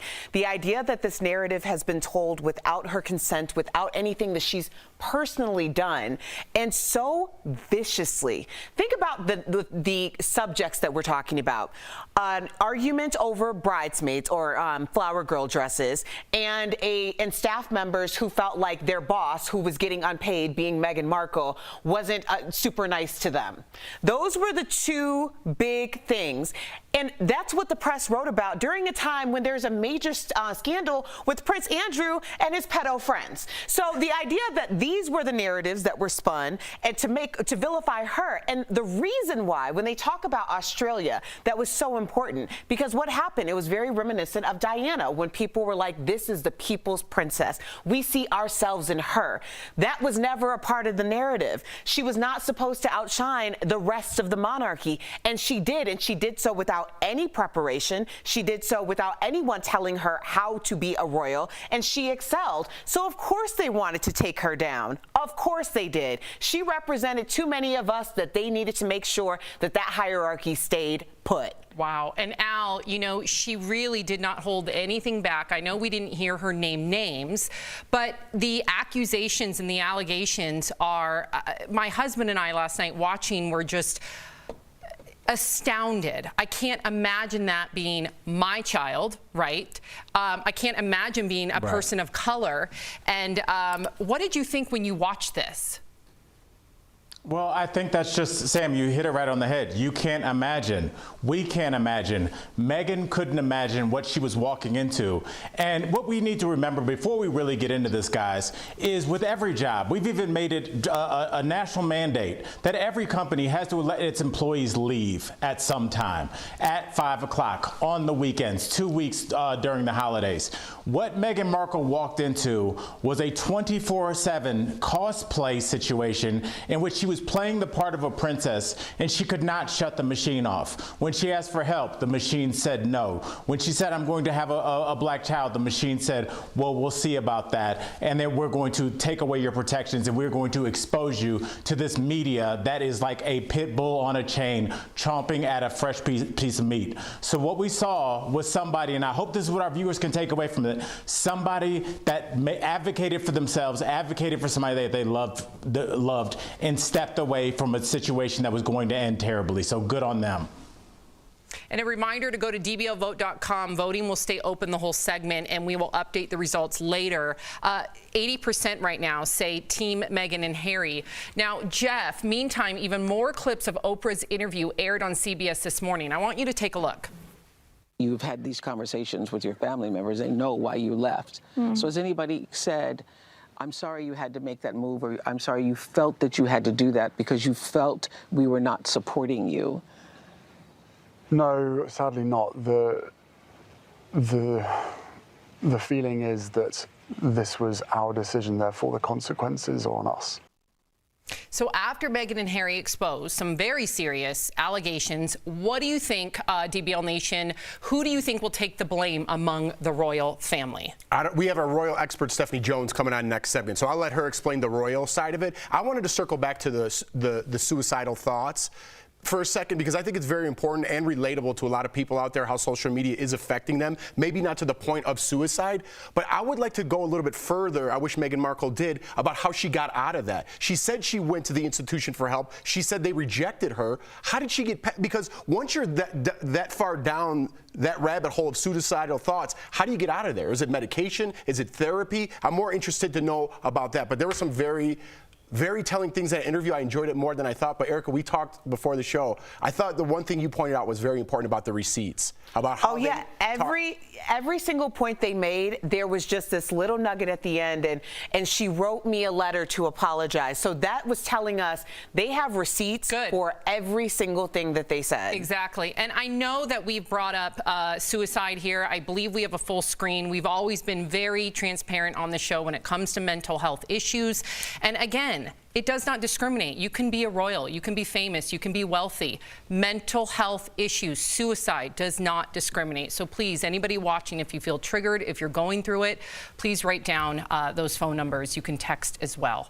All right, so final megaphone result. Let's see, 80% of you believe Meghan and Harry. All right, coming up on DBL, as Jeff said, we are not done talking about Harry and Meghan's interview. Our resident Brit, Steph Jones, will be here to discuss how the UK is reacting. We will be right back. Closed captioning provided by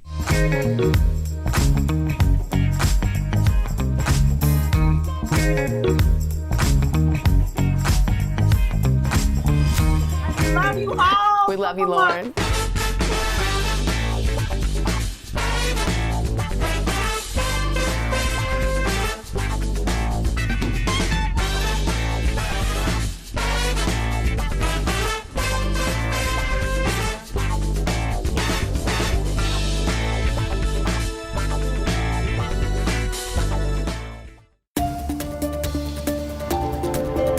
In 1910, Germany's Clara Zetkin served as leader of the Woman's Office for the Social Democratic Party. She used her platform to push for one designated day where all nations not only advocated for women, but celebrated. A year later, it happened. Women in Austria, Denmark, Germany, and Switzerland observed the first International Women's Day on March 19, 1911. 3 years later, women in the UK observed and protested for women's suffrage. In 1917, women in Russia spent International Women's Day protesting against more than 2 million Russian deaths during World War II. The protests lasted 4 days and resulted in women earning the right to vote. More than 6 decades passed before the United Nations celebrated the first International Women's Day in 1975. In the years that followed, global participation waned until the Internet age. In 2001, InternationalWomen'sDay.com launched, and a few years later, hashtags for each year's theme did too. In 2011, President Barack Obama proclaimed March Women's History Month and encouraged Americans to celebrate the accomplishments of women throughout history. And this year, March 8th, 2021, International Women's Day is happening with the first ever woman as the Vice President of the United States. And that's Connecting the Dots. I'm Alexandra Lewis. DBL is all new every day. Don't look at me like with that face, because I'm telling you how I feel. I'm not buying his story. I'm already fired up. Yeah, Good. Still in people out there watching who are appalled. Well, you acted like I just said something crazy. I'm so far like in my head, I don't even know what's going on. Leave Jeff alone. No, I'm just being honest. He's trying to get clout. I'm gonna wear a 10-gallon hat. Lucy would have been all over you, honey. Hey. Stick with us in 2021. We're gonna have a great year.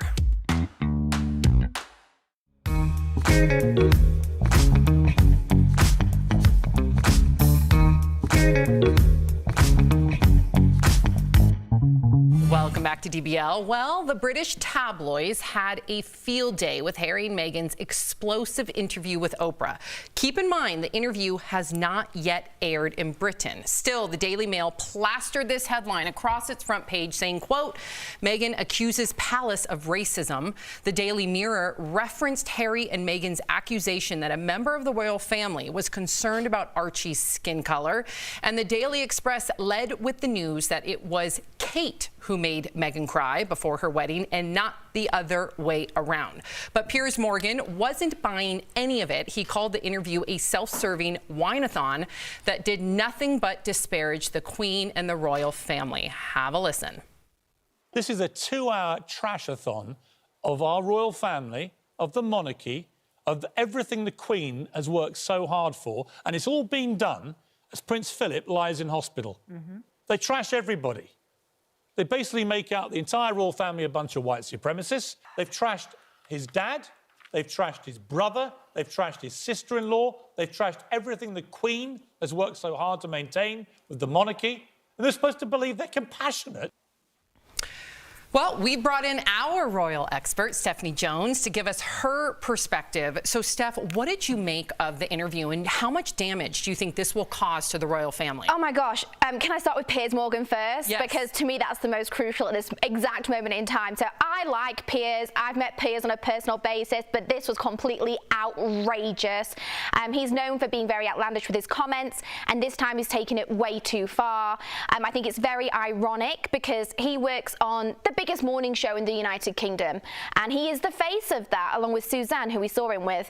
And ITV, the network in which it's produced, they have got the biggest mental health campaign going for the past year that you've ever seen, encouraging people during these dark times of COVID, come forward, speak if you've got an issue. And he has the audacity to not only say the comments that we've just seen there, but to also say he thinks she's a liar, that she was never suicidal. And I just think it's absolutely disgusting. He said, quote, if she was a weather girl, I wouldn't even believe the weather that she reported on. He's disgusting. I'm sorry, but you know what? A lot of this, we're talking about the tabloids also. We forget where Piers came from. He was the editor of one of those tabloids, and he's got to ensure that his name stays up in there because, you know, he's, you know, bordering towards the end of his career and he needs something to say. Well, do you think, since you brought up he's going towards the end of his career, there also is a credibility factor in play here too, because as it was mentioned on the interview, that now we know that there is this relationship between the press and the monarchy. Yes. So essentially, whatever credibility he had left has been discredited by it, because now we know that he is in they're in his pockets. Yeah. Or he's in their pockets. Yeah. So do you think that that's a part of like this panic? Because I feel like this is a Hail Mary attempt to like help himself. I think he needs something to say, and he's scraping the barrel, to be brutally honest. And I think I want to be very clear. I am a big fan of the royal family. I am proud to be British, and I am proud of my monarchy. And I do believe, in sadness, that a lot of the heads of our state are mere puppets to the institution. They aren't the people that are making the rules and governing everything. They are told what to say. Wow. See the royal family as, it sounds awful to say, but I see them as they're almost in an abusive relationship. They are controlled. They are told what to say in an image to portray. They're the face. And they're just the face of this. I mean, our parliament and the industry above them are the ones governing this. You know, so I think that's why Harry was so keen to protect his grandmother and his grandfather and say little towards his father and brother, because their views are very skewed, unfortunately. Can I challenge you, Steph? Because coming from now, I do not know the monarchy like you do. Mm-hmm. For me, looking at it from an outsider's perspective, yes, I find it very archaic. I find absolutely.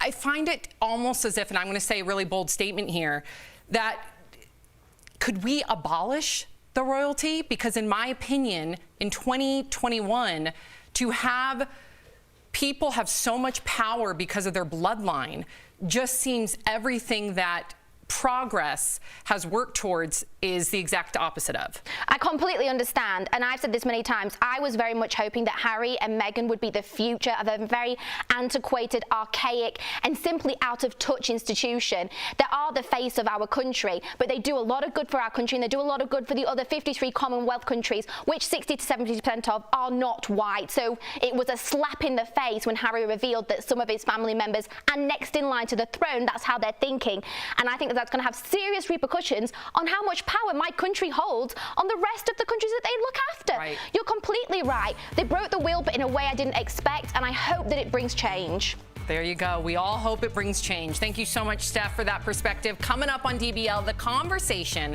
about Harry and Meghan continues. We're going to share how their famous friends and celebrities are reacting. And next, it's our medical expert, Dr. Payal Kohli, joining us with the latest COVID-19 headlines, including new CDC guidelines for fully vaccinated people. Do not go away. If you're eligible for Medicare, then this segment is for you. You may qualify.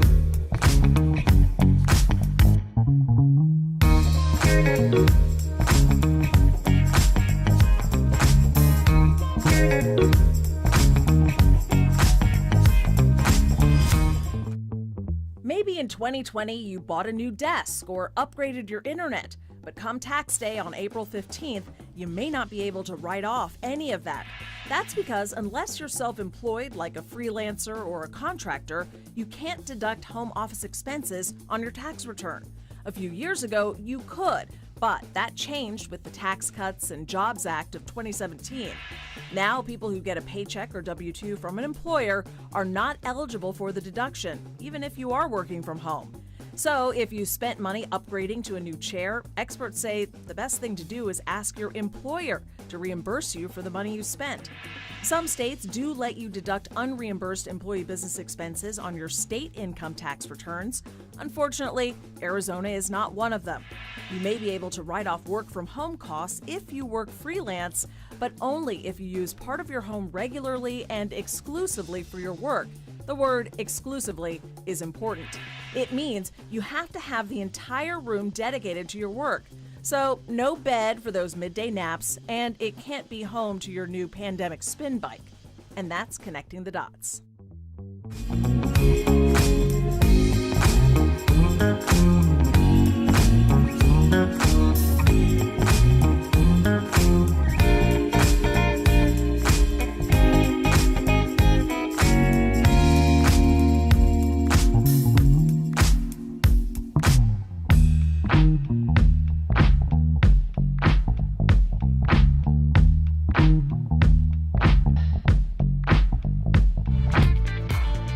Welcome back to DBL. So this week marks another milestone in the pandemic. It's been a year since we went into lockdown. Can you believe it? And we have lots to talk about. Our medical expert, Dr. Payal Kohli, joining us live. We literally were just texting. First, doctor, let's get to the good stuff.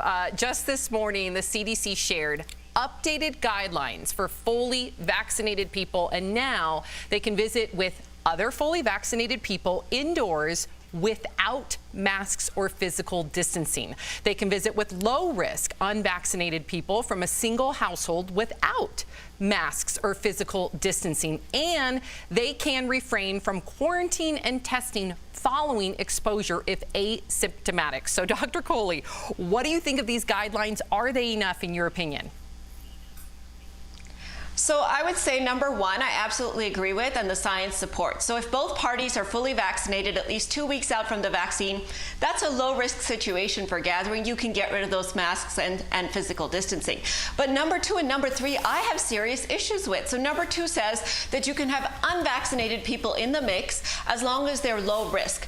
What does low risk mean? And how many people actually know the risk profile of somebody that they're gathering with? So Sam, if I was coming over to your house, I don't know what your husband's medical problems are. I don't know what your kids' medical problems are. It's going to be really hard for me, even as a physician, much less as a layperson, to gauge what somebody else's risk is. So I think that's not a good idea and very risky to do when we're so close to all of us getting vaccinated. And number three says refrain from testing or from quarantining, even if you've been exposed. You should never refrain from testing or quarantining because it will never get you into trouble. It will always help you out. And there's still a chance, even after you've been vaccinated, that you could be an asymptomatic spreader. It's a lower chance, but there's still a chance. And if you're someone who would have gotten symptomatic, the vaccine actually makes it more likely that you would be asymptomatic with the infection. Doc, we have some more good news. A new poll says 69% of Americans intend to get vaccinated, which is up from 60% in November. That's good. But over the weekend, Florida beaches were packed with spring breakers. We saw the video here in Colorado. With attitudes like these and pictures like these, Doc, will the pandemic actually end ever, or will it continue if people keep doing this? It's going to continue. I mean, out of 800 people, the likelihood that somebody there was infected and didn't know it, especially with these aggressive variants, is quite high. And I think all these people are doing is delaying the tail of the pandemic when we're only 2 months away from the vaccine. So I found this weekend's events irresponsible and, almost criminal, because someone might die as a result of these events. Wow. Well, Doctor, I think probably the most unsettling news of the weekend comes from a rally in Idaho where people, including children, were filmed burning their mask. What does this extreme behavior say to you? Erica, this was extremely disturbing to me, especially to teach our children something that is propaganda and scientifically incorrect. Our kids aren't going to get vaccines this year. It might be next year before they get vaccinated. So teaching them to burn their masks, which we know protects them and we know protects other people, it's dangerous, and I can't believe that this has happened. Yeah, I just really, to Dr. Kohli's point, I really hope that those individuals that did that, maybe one of them's watching right now. You do not want COVID to happen to one of your family members. You do not want to be staring at your phone all day long, waiting for a text message or a phone call from a nurse or a doctor letting you know if your loved one is still alive or survived a certain procedure because of COVID. That's the reality. It's happened to Erica's family. It's happened to my family. There's only 3 people at this desk, and 2 of the people at this desk have had COVID directly affect their families. So I beg of you, if anyone's watching, if you don't believe in masks, if you don't believe in the science, I beg of you to at least listen to Erica and I's stories. I thank you, Dr. Kohli. We will be right back. Promotional consideration is brought to you by Taking the bus was road.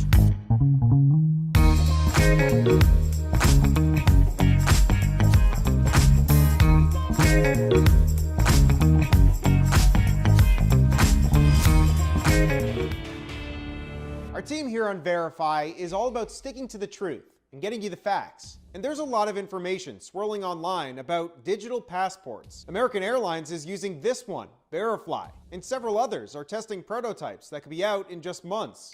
A viewer texted the team asking whether they'll be able to travel if they don't get vaccinated. Let's verify. Our researchers started by looking at 4 health apps that are currently in development. In a nutshell, here's how it all works. After you get vaccinated, you can upload the results into the app. The app will then check what the requirements of where you're headed to make sure they match. Only then will you be able to travel. So it's not the airlines who are making the rules. It all depends on local governments and their country requirements. Airlines, just like us passengers, need to follow the rules. One resource you could use is the State Department's website. A spokesperson said they're working in a partnership with the CDC and say if you travel, just remember that COVID's not over yet. Quote, the department continues to strongly recommend U.S. citizens exercise caution when traveling abroad due to the unpredictable nature of the pandemic. Ultimately, though, just check the requirements of where you're headed. A spokesperson for the International Air Transport Association told us in part, entry requirements may change quite often, and unfortunately, there is little to no coordination among governments on this. Right now, there are very few countries currently allowing only vaccinated travelers, although that could change as more people become immunized. We should note that several countries do require a negative COVID-19 test before you can enter, and that includes the United States. With your Verify, I'm Evan Kozlov, 5 on your side.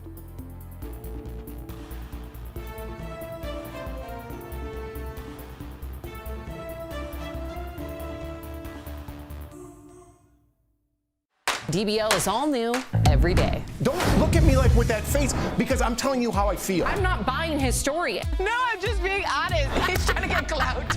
I'm going to wear a 10-gallon hat. Stick with us in 2021. We're going to have a great year.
Here's what's coming up on DBL. Celebrities are reacting to Harry and Meghan's Oprah interview. DBL is new every day. We will be right back.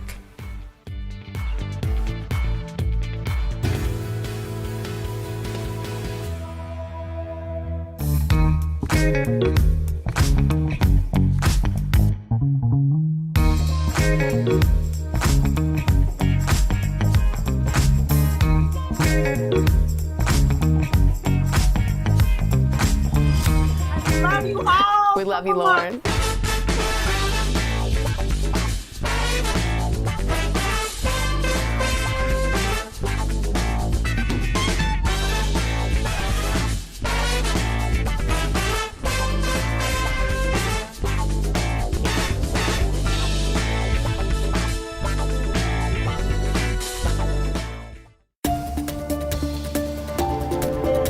In 1910, Germany's Clara Zetkin served as leader of the Woman's Office for the Social Democratic Party.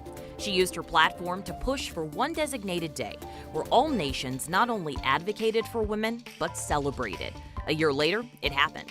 Women in Austria, Denmark, Germany, and Switzerland observed the first International Women's Day on March 19, 1911.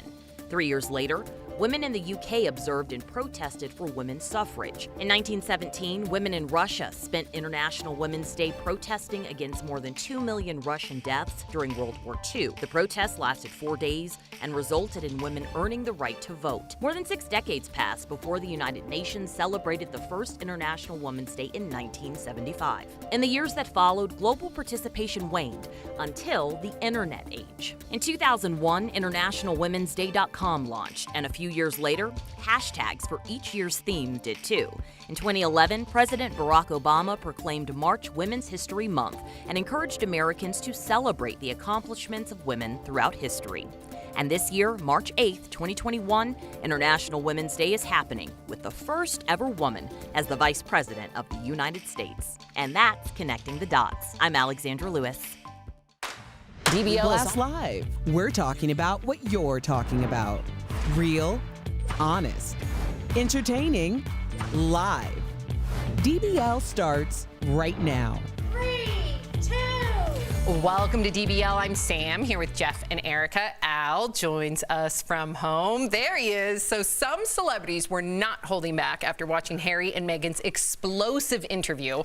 Meghan's close friend Serena Williams posted a lengthy message on Twitter writing that she knows firsthand how the media vilifies women and people of color. Meghan McCain posted this image from the musical Hamilton writing, quote, the monarchy has been an archaic and a toxic concept since 1776. Amen. Jada Pinkett Smith posted this pic of the Queen, inviting her to spill her own tea on her Red Table Talk Facebook series. But former housewife Bethany Frankel is doing an about face after blasting Meghan for complaining about living a luxurious life before the interview. After watching, Bethany did apologize. She says, quote, I'm a polarizing, unfiltered, flawed person with a voice. When I heard of the interview during a pandemic, it felt like a surprising choice. I'm sorry if it hurt or offended you. Ooh, okay, so Erica, what did you think about the celebrity opinion and support, and then even what Bethany Frankel said? Well, I wasn't surprised. Obviously, I believe that Serena Williams and there's a few other celebrity friends that Meghan has have been wanting to speak for quite some time, and now this is an opportunity to do so. As far as Bethany Frankel, I think that she just basically she's tried to go to book club without reading the book. Yeah, and I mean, you know, that's analogy. That's what it was, and I mean, I think that anybody can think of times where you've used the context of your own life to talk about something else. For her, she gets that poor little rich girl thing, which she probably feels some type of way because, you know, she wasn't always rich, and she tried to apply that to Meghan's situation, and it just didn't fit. So, I mean, I'm not saying cancel her. I'm just saying it's something that we all have probably done or experienced in some capacity. And it goes a little bit deeper. Bethany dated Meghan Markle's ex-husband for quite some time. So, girl, there may be some. Exactly. Sam, you should have led with that. What? Go ahead, Al. You should have led with that. That's the most important. That now everything makes sense. Yeah. Exactly. Wow. Okay, so, Jeff, chime in. No, I don't care what celebrities have to say. I watch myself and formulate my own opinion. I don't really care if you're a great painter, what your thoughts are. Speaking of British controversy, Al, Burger King in the UK has come under fire over a tweet. Now, I saw this tweet, and it made me keep scrolling because it appears sexist. The fast food chain tweeted out, quote, women belong in the kitchen. So today is International Women's Day. That's when they tweeted it. But then it followed that tweet up with two other tweets promoting its new scholarship program that will help female employees pursue their culinary dreams. Still, some people thought that the tweet was sexist and wanted Burger King to delete it, but Burger King says it won't because the tweet is getting attention and the overall message is positive. So, okay. Brilliant. I think so too. Brilliant. But at first I was offended, let me tell you. And then I scrolled and I said, Sam, that's the whole That's point. brilliant about it. That's the whole point. Yeah, it gets us talking about it. You know, I remember there used to be a billboard in LA, and you drive past it, and it said, "Your wife is hot." And then when you looked at it more, it said, so you should call our air conditioning company.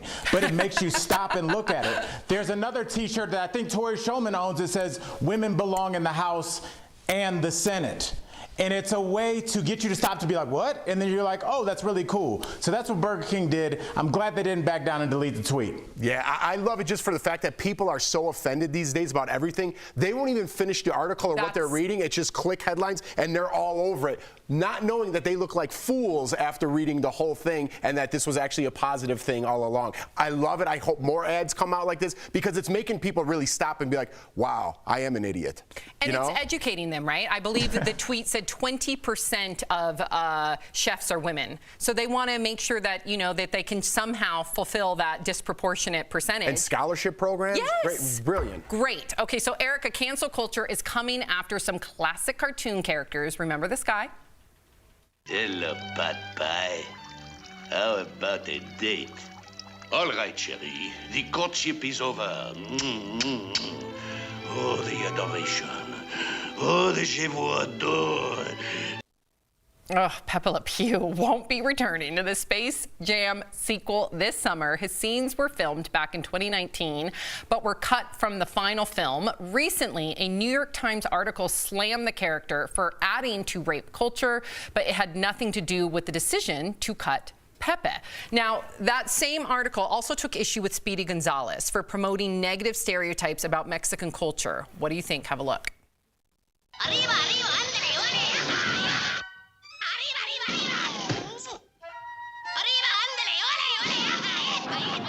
Oh, Speedy, he like me. Erica, what do you think? My initial thought was, how amped am I going to get about cartoons? Okay, but I do understand that it's a representation. Any type of media is a representation of the sentiments, what's appropriate, what's not appropriate in our culture. I have heard mixed things about Speedy Gonzalez. Pepe Le Pew, I feel like people are very strong on the idea that this promotes rape culture. I would go with that simply because I used to hang out on Rush Street in Chicago, and there were a lot of Pepe Le Pews walking the streets where it's like cute. I guess if you were over 50, you could just randomly kiss a girl walking down the street. So yeah, I really feel like this is a conversation that needs to be had with somebody who truly has a historic interest or understanding of how this is changing culture. I laugh at Rush Street because I've been there. I've been there many times. They call it the Viagra Triangle. Yeah, that's exactly. I was going to say it, but I don't know if you could say it. But what do you think about this as a parent, Jeff? Okay, as a parent, listen, I don't know. Again, I wish we had representation for both of these because I don't know how Speedy Gonzalez is offensive to the Mexican culture. I know a lot of people who like Speedy Gonzalez in the Mexican culture. I think we're getting too far gone. Maybe the Pepe Le Pew, you could get rid of him, but I don't want to lose the cultural aspect of everything and say it's all offensive. Because, I grew up, my mom's Italian, my dad's German. There's always that little rub between their nationalities, right? And it was fun. It was playful. It wasn't disrespectful. And I think we need representation of other cultures in everything we do, whether it be cartoons or movies or TV shows, without offending them, but yet showing their culture. And I think people are too far gone on this cancel culture that if you put anything, that if you're like, I don't even want to say anything right now because I'm afraid I'm going to offend somebody, right? Well, okay, let me I'll go back. Let me that's help why I was then. use Italian. Yeah. I was going to say Mexican with something. I was like, don't.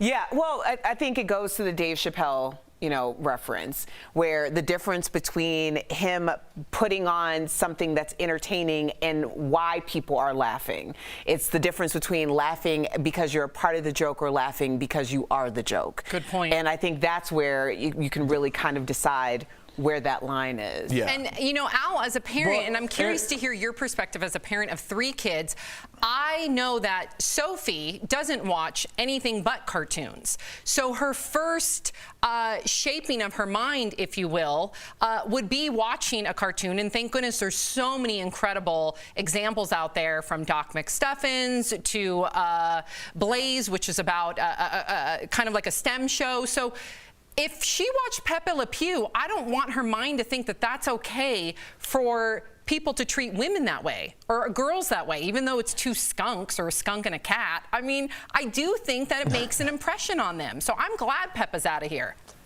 Pepe. It is, but Sam, I have some good news. I don't know who you were talking about, but Peppa Pig is canceled. The good news is don't cancel Peppa Pig. Peppa Pig's amazing. Sorry, Al, sorry. Go ahead. Oh, nobody's canceling Peppa Pig. I don't think any of our viewers, including myself, knows how big Peppa is. Peppa is as big as you can get in the cartoon world, so Peppa ain't going anywhere. Good. But Pepe is. And don't forget, we're talking about canceling.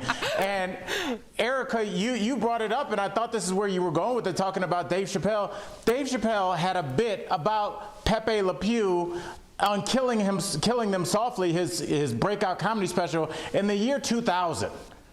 People laughed at that joke 21 years ago because we all realized 21 years ago that behavior is ridiculous. That's why Pepe is not that big anymore. So look, I think that things get canceled just because we don't think that way anymore. So 20 years ago we knew it was ridiculous. Our kids know it's ridiculous. Don't worry, Sam. You've raised your kids very well. I know this, and Sophie would know it's ridiculous too. Yes, she would. She'd be like, what is this skunk doing? She would, Sam. Of course She's would. grown up in your house. What do you think? You haven't had an influence on how she looks at things? Like one cartoon is going to undo what you've done, you and Mark have done? Thank you, You've done Al. your work. It's cement. Y'all got that. I love you. Coming up on DBL, I love you too. Meet an artist unlike any other, a woman who's creating magnificent works of art despite her disability. Why she's the true definition of a strong woman inside and out. And let's check in with our co-workers. There they are, tuning in from home while they're working. When COVID is behind us, we cannot wait to reunite in the studio. We'll be right back.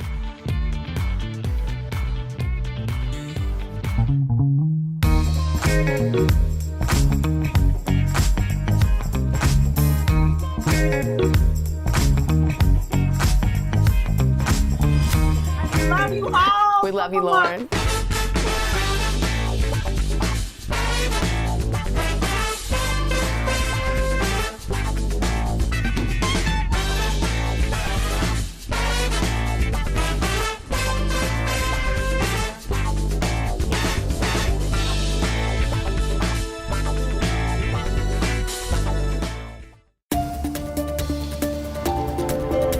In 1910, Germany's Clara Zetkin served as leader of the Woman's Office for the Social Democratic Party. She used her platform to push for one designated day where all nations not only advocated for women, but celebrated. A year later, it happened. Women in Austria, Denmark, Germany, and Switzerland observed the first International Women's Day on March 19, 1911.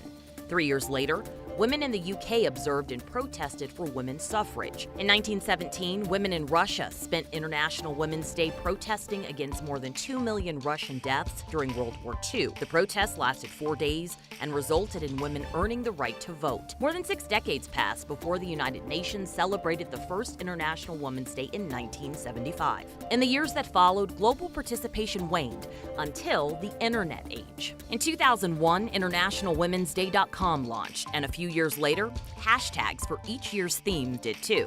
In 2011, President Barack Obama proclaimed March Women's History Month and encouraged Americans to celebrate the accomplishments of women throughout history. And this year, March 8th, 2021, International Women's Day is happening with the first ever woman as the Vice President of the United States. And that's Connecting the Dots. I'm Alexandra Lewis. DBL is all new every day. Don't look at me like with that face because I'm telling you how I feel. I'm not buying his story. I'm already fired up. Yeah, Good. still in People Congress. out there watching who are appalled. Well, you acted like I just said something crazy. I'm so far like in my head, I don't even know what's Leave going Jeff on. alone. No, I'm just being honest. He's trying to get clout. I'm gonna wear a 10-gallon hat. Lucy would have been all over you, honey. Hey. Stick with us in 2021. We're going to have a great year.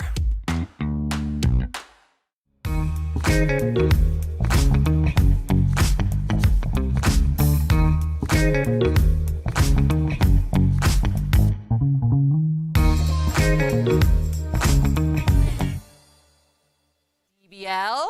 Did you know today is International Women's Day? We're celebrating women, viewers like you, who do remarkable things every single day. Today, meet Anne. She's an artist who doesn't let obstacles stop her from creating the life that she wants.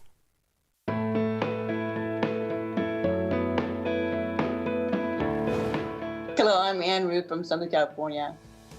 I come from a family of 4, and I'm the youngest. I'm a C1-2 quadriplegic, which means I don't have movement from my neck down. but I do have feeling. So I have to navigate my wheelchair with my chin, which is right in front of me. I became an artist after my gymnastics accident. When I was 5-year-old, I started painting when I was around 7. A family friend taught me how to paint, and it's been a pleasure ever since. I've learned a lot, and I still have a lot to learn. So I paint with my mouth, which is different, but it's the way I do it. It's my new normal. I usually do landscapes, and flowers, and seascapes. I'm doing a lot more abstract now than I've ever done before. I find art that is very healing and enjoyable, because when I paint, I'm so present in the moment. Most of the time it turns out, sometimes it doesn't. And you gotta give yourself that leeway to know it's okay that it doesn't work out. But as long as you like the outcome, that's all that matters. It's been at times a challenge. So I'm very grateful for God, family, and friends who have helped me so much through my life. But I couldn't have done it without them. But I certainly have not done it on my own. To me, a strong woman is something that's positive and resilient, but has a big heart, and is caring, kind, and has a big emphasis on kindness matters, and is always positive, and realizes laughter is the best medicine, and that can get you through most anything. Do you know a strong woman with a remarkable story? Share her story with us by emailing info@dailyblastlive.com, and she just might be featured on DBL. We'll be right back. We all know that.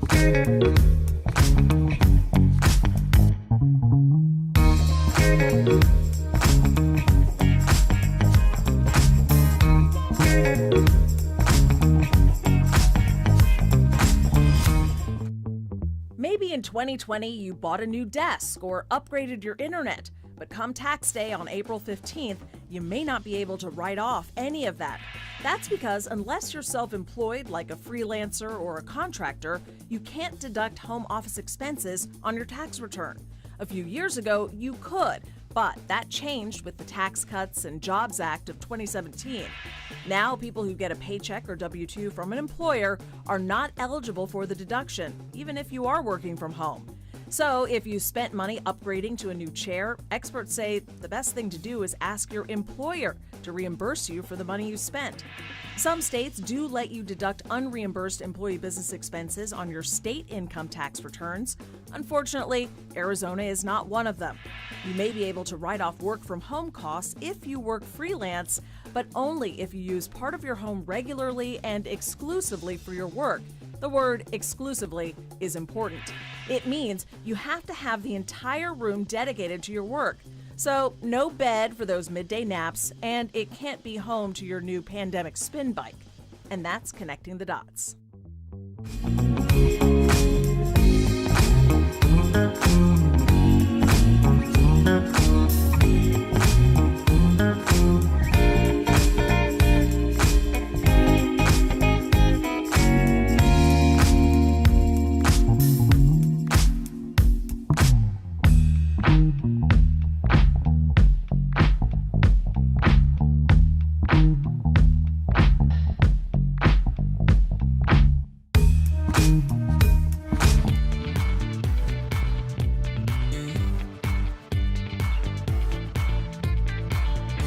Welcome back to DBL. It is time for some sweet, sweet deals. Earlier, Steph showed Tori some amazing products at even better prices. Here's this week's DBL Deal Blast presented by MorningSave.com.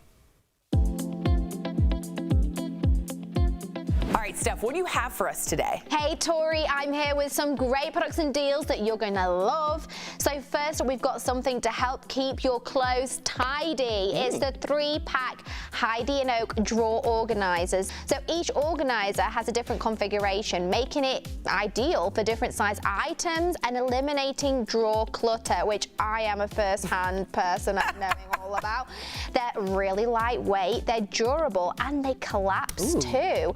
And an added bonus is that they're available in different color sets. So normally these are as much as $60, but we've got them for $19, saving 68%. That's unbelievable. Yeah, you and I, can I just be honest, we have some drawer clutter problems. Oh, Lord. We do. So I think this might be a present we give each other. How about that? You know, I would love this, and I'd like to put like a pair of socks in each one. I was going to say, socks are a mess. You don't even want to know. Yeah, socks everywhere, but this is going to make it look a bit tidier. And I like the colors. Oh, I do like the pink one. Okay, next up, I've got something that's an absolute must-have these days when you are leaving your home. You ready? Yeah. It's the Monday My Personal Purifier UVC Sanitizing Wristlet. Yeah, so it eliminates 99.9% of bacteria on your phone, face masks, credit cards, and anything else that you can put inside. Look at this, it's so snazzy. Wait, and then you just, crazy. I know, you just connect the USB cord to the UVC light and activate, and it starts sanitizing. It's rechargeable, so there's no need to replace any batteries. Now, normally this is $50. We've got it for only $19, saving up to 62%. That's fantastic. With the pandemic, you can only be so careful, and you can still put like your cards, your keys in there, and they're all going to be sanitized and clean too. That's brilliant. It's a win-win situation. Love that. For my cell phone? Yes, please. And now, Tori, as we know, skincare can get rather expensive nowadays, but with the deal I've got, you're going to be loving me. It's the JMe facial cleansing devices. So you can choose between the toning device, peeling device, or cleansing device on this deal. Or if you're really feeling like you want to treat yourself, why not get all three, you know? The toning device will revitalize your skin using ion technology. Wow. The peeling device has ultrasonic vibration to cleanse the pores and flush out excess residue. And lastly, the DIA dual-purpose device uses a silicone cleanser and a galvanic massager for your skin. Mega fancy. Normally, it's as much as $80 to $120, which is pretty spenny. Yeah. But we've got them for $29, saving up to 76%. I think when we wash our face, we just think that everything's come out. But a lot of makeup and dirt can sit in your pores, so this really is going to ensure that it's clean as a whistle. Love that. Love it. And for the last deal today, I've got the perfect way to listen to music when you're out and about, on the go, working out. It is the JVC Deep Bass Wireless XX headphones with a protective case. So these headphones have a sweat-proof design and are great for enjoying your workout with an uplifting rhythm and dynamic sound. And the deal also includes a charging cord and 3 pairs of ear tips to fit your size. And don't forget a protective case too. Bravo. I love it. And normally they're $50 each, but we have them for $15, saving up to 70%. I love anything with a 1 in front of it. I'm like, well, that's going on the list. How cute is that? I love that with a charging cord. They're really cool. All right, so these are all amazing deals. Head on over, y'all, to morningsave.com to snag these amazing deals at the lowest prices. You heard those prices. You can even visit morningsave.com right on your smartphone. It cannot be easier. Thank you so much, Steph. We'll be right back. Promotional consent.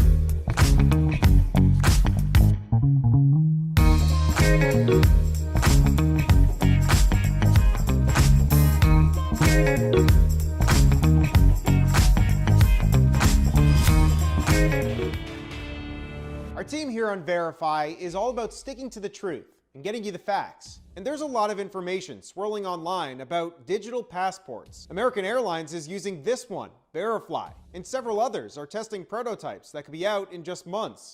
A viewer texted the team asking whether they'll be able to travel if they don't get vaccinated. Let's verify. Our researchers started by looking at 4 health apps that are currently in development. In a nutshell, here's how it all works. After you get vaccinated, you can upload the results into the app. The app will then check what the requirements of where you're headed to make sure they match. Only then will you be able to travel. So it's not the airlines who are making the rules. It all depends on local governments and their country requirements. Airlines, just like us passengers, need to follow the rules. One resource you could use is the State Department's website. A spokesperson said they're working in a partnership with the CDC and say if you travel, just remember that COVID's not over yet. Quote, the department continues to strongly recommend U.S. citizens exercise caution when traveling abroad due to the unpredictable nature of the pandemic.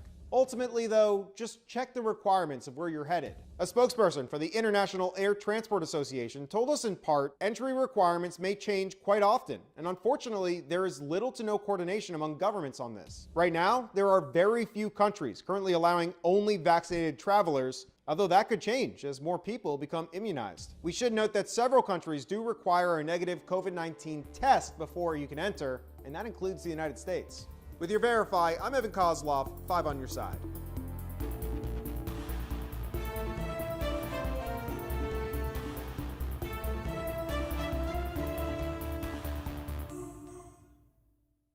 DBL is all new every day. Don't look at me like with that face, because I'm telling you how I feel. I'm not buying his story. No, I'm just being honest. He's trying to get clout. I'm gonna wear a 10-gallon hat. Stick with us in 2021. We're gonna have a great year.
Tomorrow on DBL, our friend, interior designer and HGTV star Lauren Mack joins us live. She's engaged and sharing pandemic wedding plans and easy design tips for your home office. That's tomorrow right here on DBL. Welcome back to DBL. Al is still here. Okay, we have so many comments in regard to the Royals. So Cheryl says, I saw the interview. I believe they were treated differently than others in the royal family. It was all or nothing. Luana says, I definitely believed everything she said. Serena says, I knew race was an issue.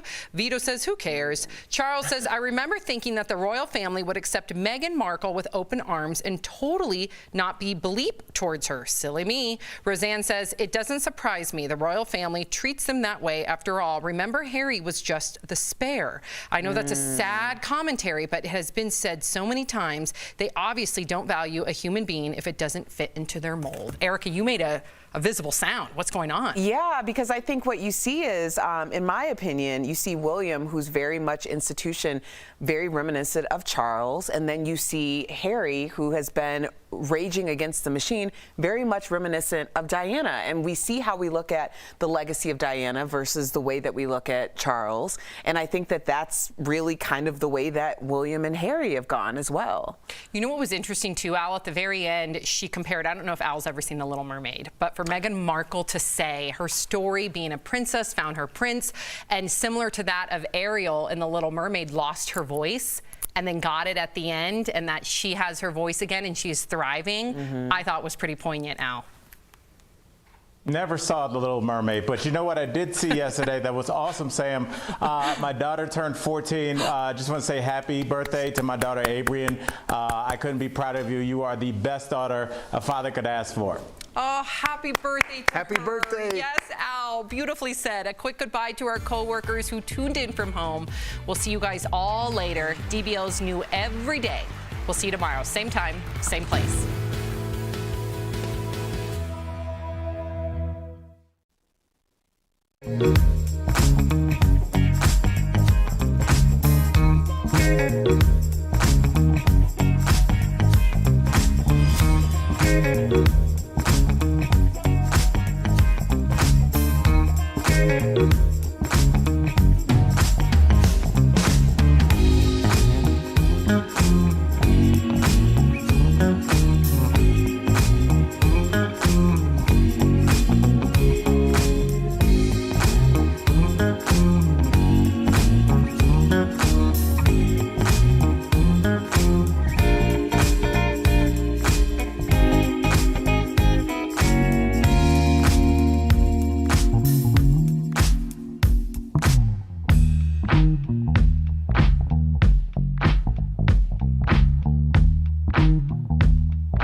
on Daily Blast Live. Major bombshells from Meghan and Harry's interview with Oprah. From accusations of racism in the royal family to Meghan revealing her mental health struggle. I just didn't want to be alive anymore. The fallout from the interview is only beginning as furious backlash rolls in from the UK. What do the Queen and Prince Charles really think? A mask-burning rally, packed beaches for spring break, and an out-of-control college party all in the middle of a pandemic. Will we see another rise in COVID cases? And in today's Strong Women series, a quadriplegic artist who's living life to the fullest, inspiring others along the way. When I paint, I'm so present in the moment. Real, honest, entertaining, live. DBL starts right now.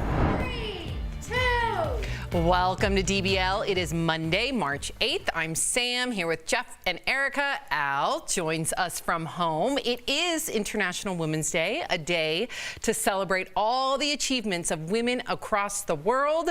And we will talk more about that later. But first, a lot of you are talking about Meghan and Harry's interview with Oprah last night. More than 17 million people tuned in.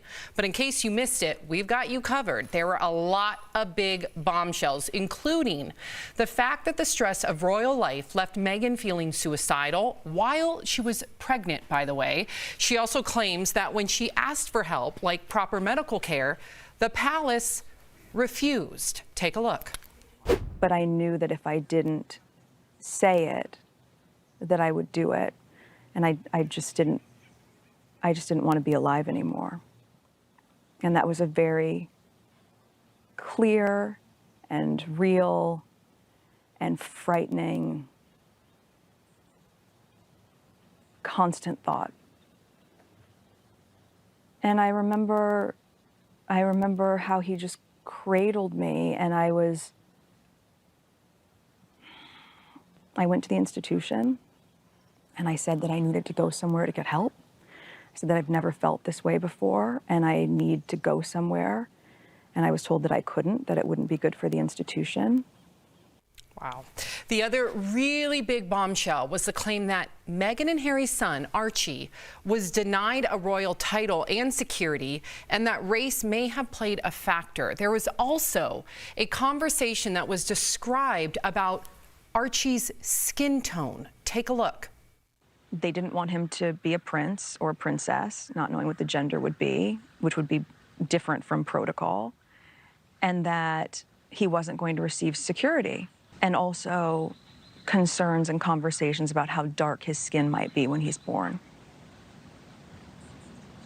There is a conversation. Hold up. There's Stop several right now. There are several conversations. There's a about conversation with you, with Harry, about how dark your baby is going to be? Potentially, and what that would mean or look like. Shocking. Oprah revealed more about this conversation between Harry and a senior member of the royal family on CBS this morning, saying Harry told her it wasn't his grandma, the Queen, or Prince Philip. Now, there's a lot to unpack with just these two big bombshells. And of course, we're only getting one side of the story here, but DBL Nation, we always want to hear from you. We want to know what you think. Whose side are you on, Meghan and Harry or the royal family? Go to dblvote.com to weigh in. Erica, what were you feeling while watching this last night? I woke up feeling super liberated, hoping that Meghan was feeling some degree of liberation this morning. The idea that this narrative has been told without her consent, without anything that she's personally done, and so viciously. Think about the subjects that we're talking about. An argument over bridesmaids or flower girl dresses, and staff members who felt like their boss, who was getting unpaid, being Meghan Markle, wasn't super nice to them. Those were the two big things. And that's what the press wrote about during a time when there's a major scandal with Prince Andrew and his pedo friends. So the idea that these were the narratives that were spun and to vilify her. And the reason why, when they talk about Australia, that was so important, because what happened, it was very reminiscent of Diana, when people were like, this is the people's princess. We see ourselves in her. That was never a part of the narrative. She was not supposed to outshine the rest of the monarchy, and she did so without any preparation. She did so without anyone telling her how to be a royal, and she excelled. So of course they wanted to take her down. Of course they did. She represented too many of us that they needed to make sure that that hierarchy stayed put. Wow. And Al, you know, she really did not hold anything back. I know we didn't hear her name names, but the accusations and the allegations are, my husband and I last night watching were just astounded. I can't imagine that being my child, right?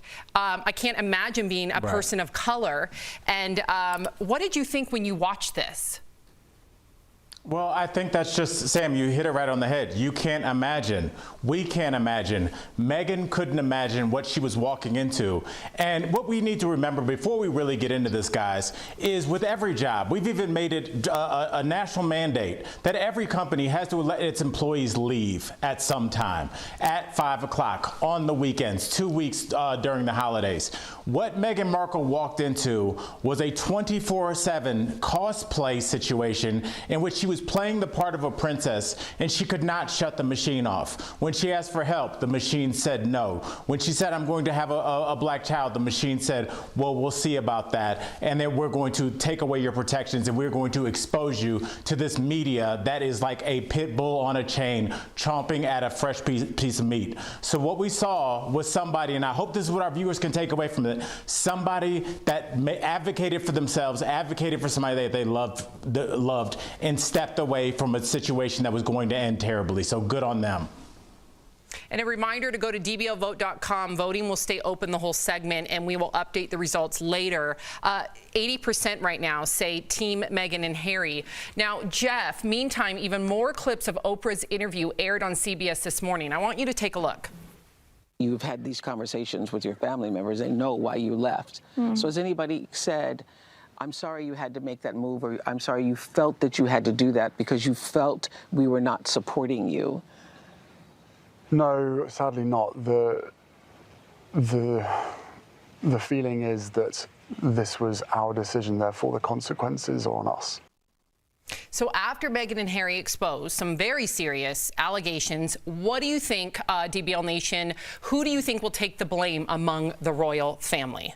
We have our royal expert, Stephanie Jones, coming on next segment, so I'll let her explain the royal side of it. I wanted to circle back to the suicidal thoughts for a second, because I think it's very important and relatable to a lot of people out there how social media is affecting them. Maybe not to the point of suicide, but I would like to go a little bit further. I wish Meghan Markle did, about how she got out of that. She said she went to the institution for help. She said they rejected her. How did she get, because once you're that far down that rabbit hole of suicidal thoughts, how do you get out of there? Is it medication? Is it therapy? I'm more interested to know about that. But there were some very telling things in that interview. I enjoyed it more than I thought. But Erica, we talked before the show. I thought the one thing you pointed out was very important about the receipts, about how every single point they made, there was just this little nugget at the end, and she wrote me a letter to apologize. So that was telling us they have receipts for every single thing that they said. Exactly. And I know that we've brought up suicide here. I believe we have a full screen. We've always been very transparent on the show when it comes to mental health issues.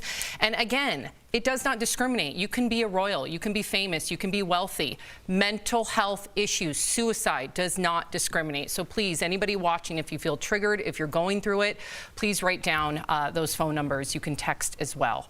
All right, so final megaphone result. Let's see, 80% of you believe Meghan and Harry. All right, coming up on DBL, as Jeff said, we are not done talking about Harry and Meghan's interview. Our resident Brit, Steph Jones, will be here to discuss how the UK is reacting. We will be right back.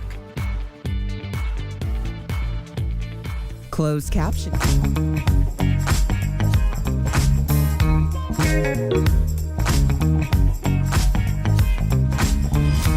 I love you all. We love you, Lauren.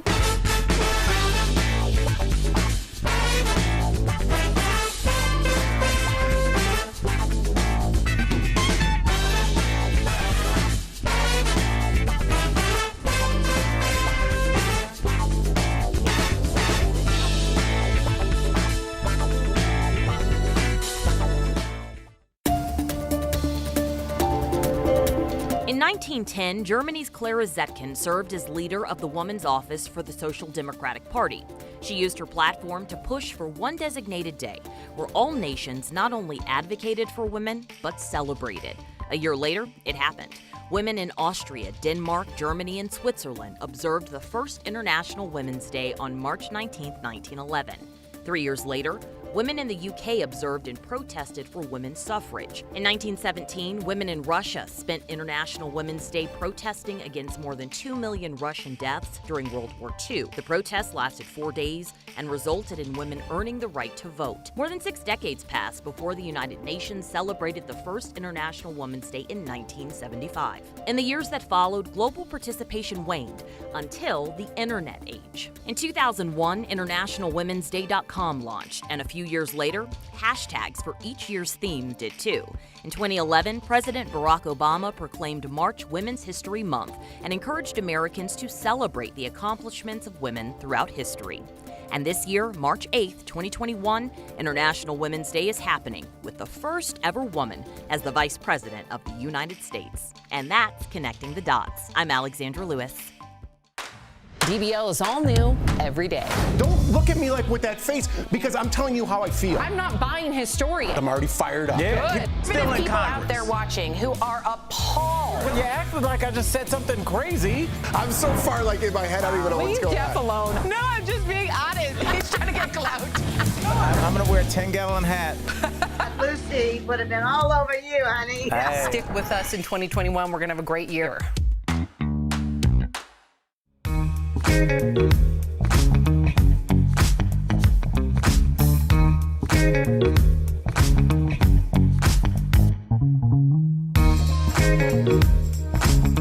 Back to DBL. Well, the British tabloids had a field day with Harry and Meghan's explosive interview with Oprah. Keep in mind, the interview has not yet aired in Britain. Still, the Daily Mail plastered this headline across its front page saying, quote, Meghan accuses palace of racism. The Daily Mirror referenced Harry and Meghan's accusation that a member of the royal family was concerned about Archie's skin color. And the Daily Express led with the news that it was Kate who made Meghan cry before her wedding and not the other way around. But Piers Morgan wasn't buying any of it. He called the interview a self-serving whine-a-thon that did nothing but disparage the Queen and the royal family. Have a listen. This is a 2-hour trash-a-thon of our royal family, of the monarchy, of everything the Queen has worked so hard for, and it's all been done as Prince Philip lies in hospital. They trash everybody. They basically make out the entire royal family a bunch of white supremacists. They've trashed his dad, they've trashed his brother, they've trashed his sister-in-law, they've trashed everything the Queen has worked so hard to maintain with the monarchy. And they're supposed to believe they're compassionate.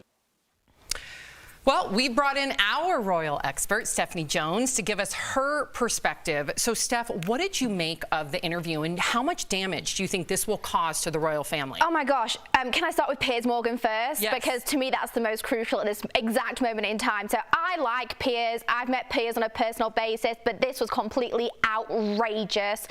He's known for being very outlandish with his comments, and this time he's taken it way too far. I think it's very ironic because he works on the biggest morning show in the United Kingdom, and he is the face of that, along with Suzanne, who we saw him with. And ITV, the network in which it's produced, they have got the biggest mental health campaign going for the past year that you've ever seen, encouraging people during these dark times of COVID, come forward, speak if you've got an issue. And he has the audacity to not only say the comments that we've just seen there, but to also say he thinks she's a liar, that she was never suicidal. And I just think it's absolutely disgusting. He said, quote, if she was a weather girl, I wouldn't even believe the weather that she reported on. He's disgusting. I'm sorry, but you know what? A lot of this, we're talking about the tabloids also. We forget where Piers came from. He was the editor of one of those tabloids, and he's got to ensure that his name stays up in there because, you know, he's, you know, bordering towards the end of his career and he needs something to say. Well, do you think, since you brought up he's going towards the end of his career, there also is a credibility factor in play here too, because as it was mentioned on the interview, that now we know that there is this relationship between the press and the monarchy. Yes. So essentially, whatever credibility he had left has been discredited by it, because now we know that he is in their they're in his pockets. Yeah. Or he's in their pockets. Yeah. So do you think that that's a part of like this panic? Because I feel like this is a Hail Mary attempt to like help himself. I think he needs something to say, and he's scraping the barrel, to be brutally honest. And I think I want to be very clear. I am a big fan of the royal family. I am proud to be British, and I am proud of my monarchy. And I do believe, in sadness, that a lot of the heads of our state are mere puppets to the institution. They aren't the people that are making the rules and governing everything. They are told what to say. Wow. See the royal family as, it sounds awful to say, but I see them as they're almost in an abusive relationship. They are controlled. They are told what to say and an image to portray. They're the face. And they're just the face of this. I mean, our parliament and the industry above them are the ones governing this. You know, so I think that's why Harry was so keen to protect his grandmother and his grandfather and say little towards his father and brother, because their views are very skewed, unfortunately. Can I challenge you, Steph? Because coming from, now, I do not know the monarchy like you do. For me, looking at it from an outsider's perspective, yes, I find it very archaic. I find absolutely. I find it almost as if, and I'm going to say a really bold statement here, that could we abolish the royalty? Because in my opinion, in 2021, to have people have so much power because of their bloodline just seems everything that progress has worked towards is the exact opposite of. I completely understand, and I've said this many times. I was very much hoping that Harry and Meghan would be the future of a very antiquated, archaic, and simply out of touch institution that are the face of our country. But they do a lot of good for our country, and they do a lot of good for the other 53 Commonwealth countries, which 60 to 70% of are not white. So it was a slap in the face when Harry revealed that some of his family members are next in line to the throne. That's how they're thinking, and I think that's going to have serious repercussions on how much power my country holds on the rest of the countries that they look after. Right. You're completely right. They broke the wheel, but in a way I didn't expect, and I hope that it brings change. There you go. We all hope it brings change. Thank you so much, Steph, for that perspective. Coming up on DBL, the conversation about Harry and Meghan continues. We're going to share how their famous friends and celebrities are reacting. And next, it's our medical expert, Dr. Payal Kohli, joining us with the latest COVID-19 headlines, including new CDC guidelines for fully vaccinated people. Do not go away.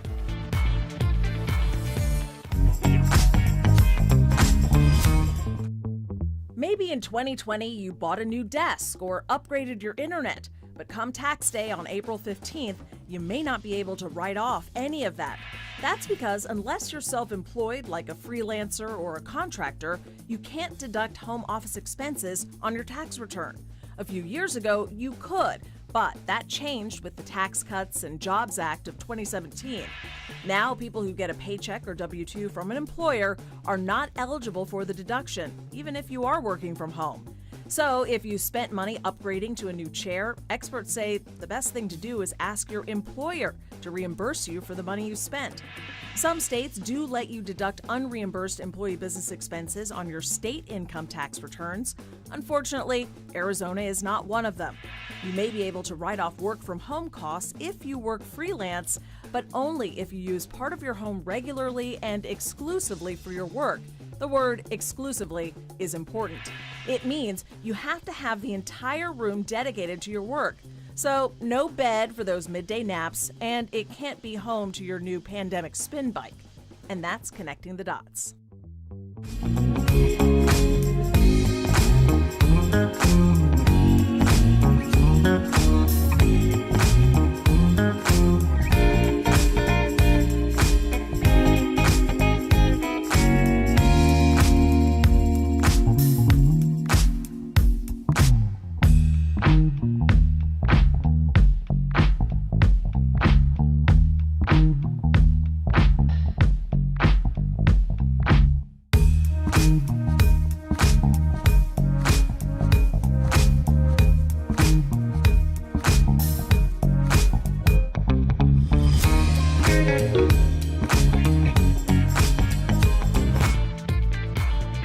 Welcome back to DBL. So this week marks another milestone in the pandemic. It's been a year since we went into lockdown. Can you believe it? And we have lots to talk about. Our medical expert, Dr. Payal Kohli, joining us live. We literally were just texting. First, doctor, let's get to the good stuff. Just this morning, the CDC shared updated guidelines for fully vaccinated people, and now they can visit with other fully vaccinated people indoors without masks or physical distancing. They can visit with low-risk unvaccinated people from a single household without masks or physical distancing, and they can refrain from quarantine and testing following exposure if asymptomatic. So, Dr. Kohli, what do you think of these guidelines? Are they enough in your opinion? So I would say, number one, I absolutely agree with, and the science supports. So if both parties are fully vaccinated at least 2 weeks out from the vaccine, that's a low-risk situation for gathering. You can get rid of those masks and physical distancing. But number two and number three, I have serious issues with. So number two says that you can have unvaccinated people in the mix as long as they're low risk.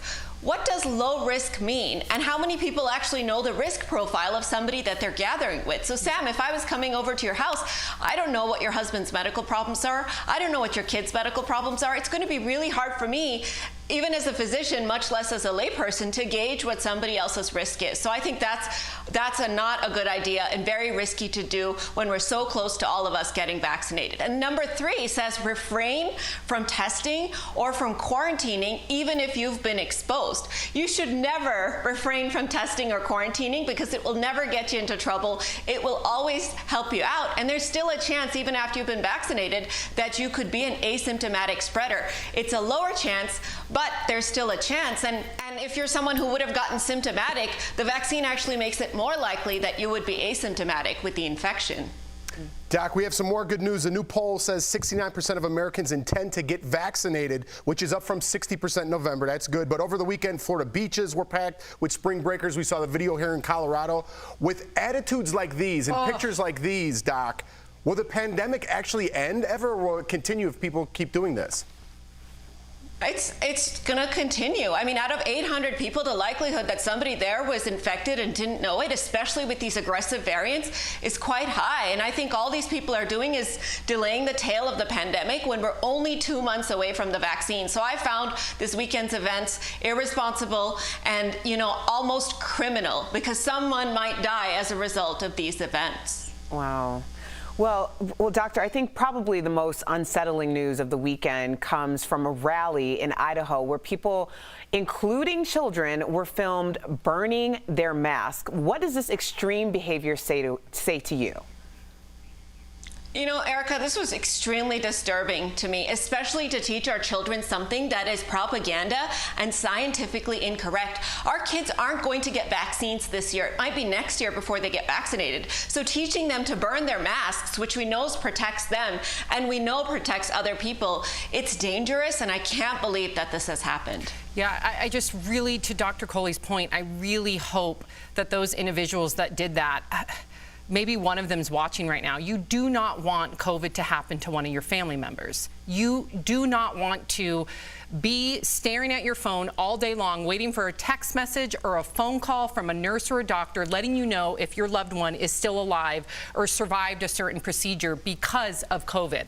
That's the reality. It's happened to Erica's family. It's happened to my family. There's only 3 people at this desk, and 2 of the people at this desk have had COVID directly affect their families. So I beg of you, if anyone's watching, if you don't believe in masks, if you don't believe in the science, I beg of you to at least listen to Erica and I's stories. I thank you, Dr. Kohli. We will be right back. Promotional consideration is brought to you by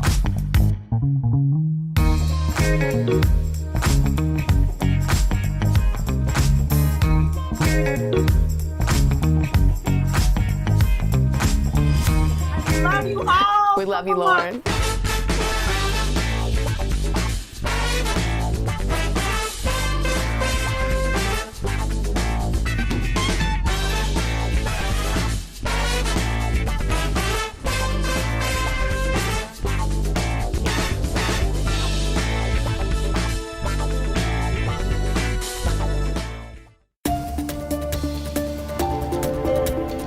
1910, Germany's Clara Zetkin served as leader of the Woman's Office for the Social Democratic Party.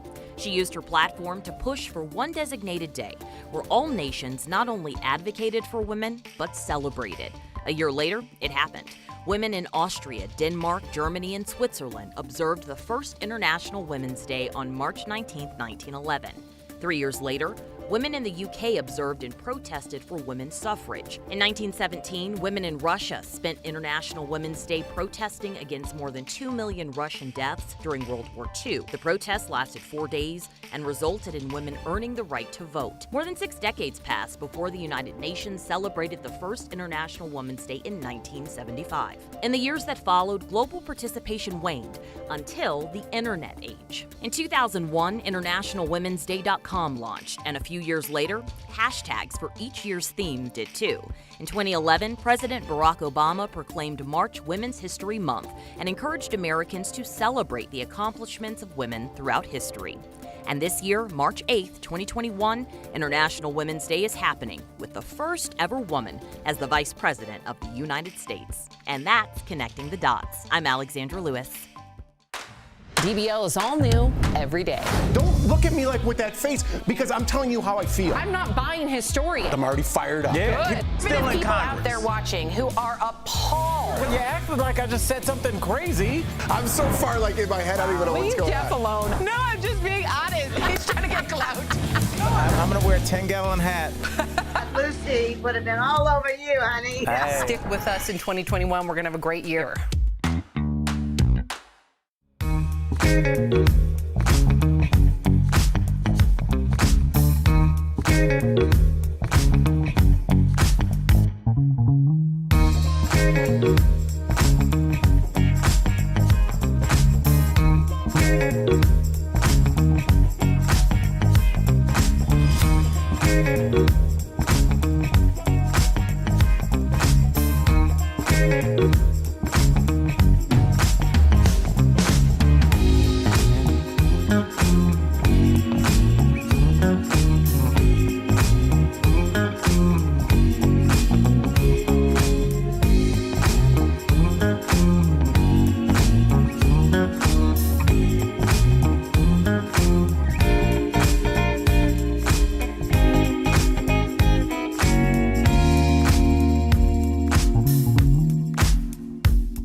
Here's what's coming up on DBL. Celebrities are reacting to Harry and Meghan's Oprah interview. DBL is new every day. We will be right back.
Live,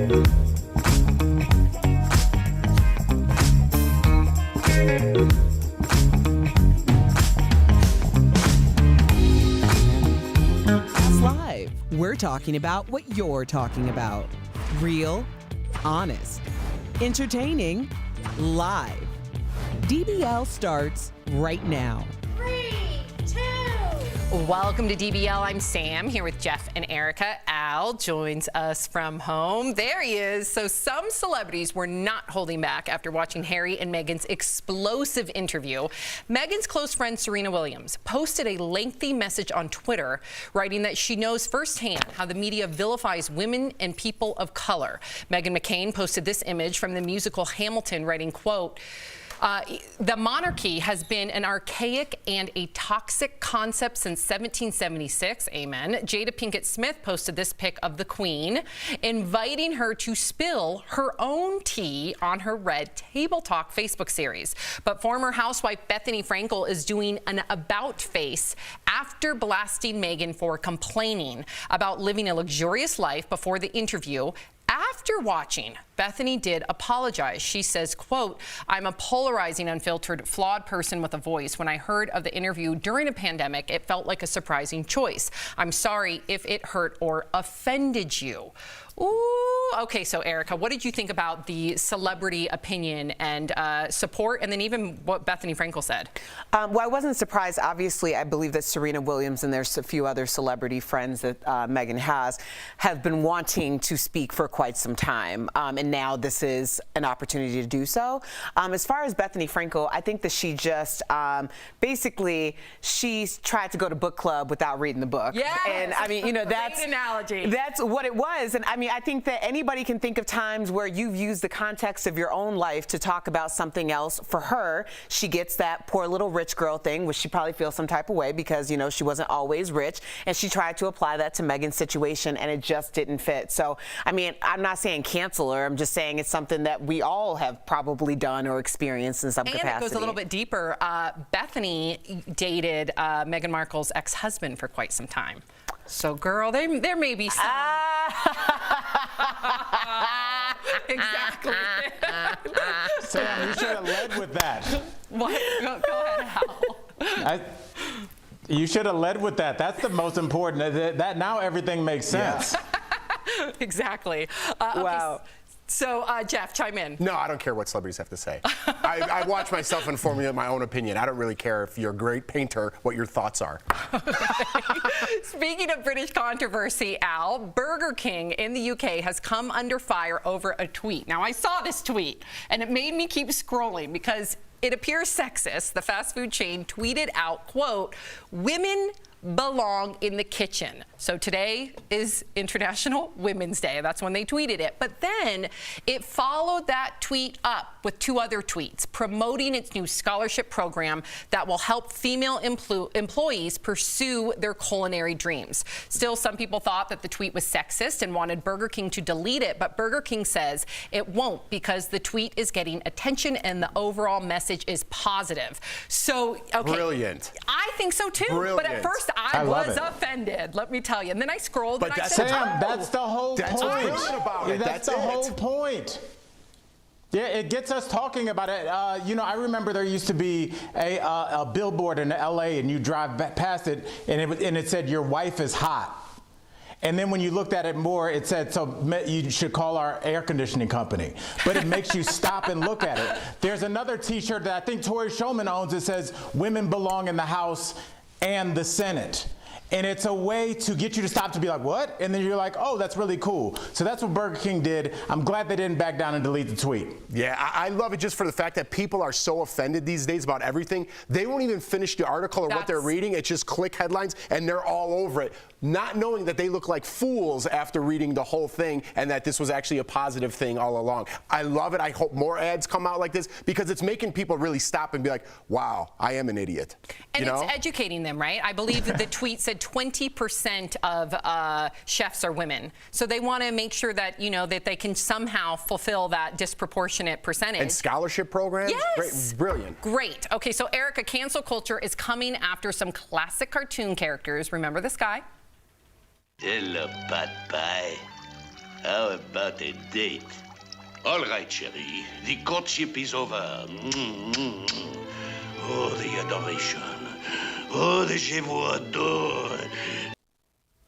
Pepe Le Pew won't be returning to the Space Jam sequel this summer. His scenes were filmed back in 2019, but were cut from the final film. Recently, a New York Times article slammed the character for adding to rape culture, but it had nothing to do with the decision to cut Pepe. Now, that same article also took issue with Speedy Gonzalez for promoting negative stereotypes about Mexican culture. What do you think? Have a look. Arriba, arriba,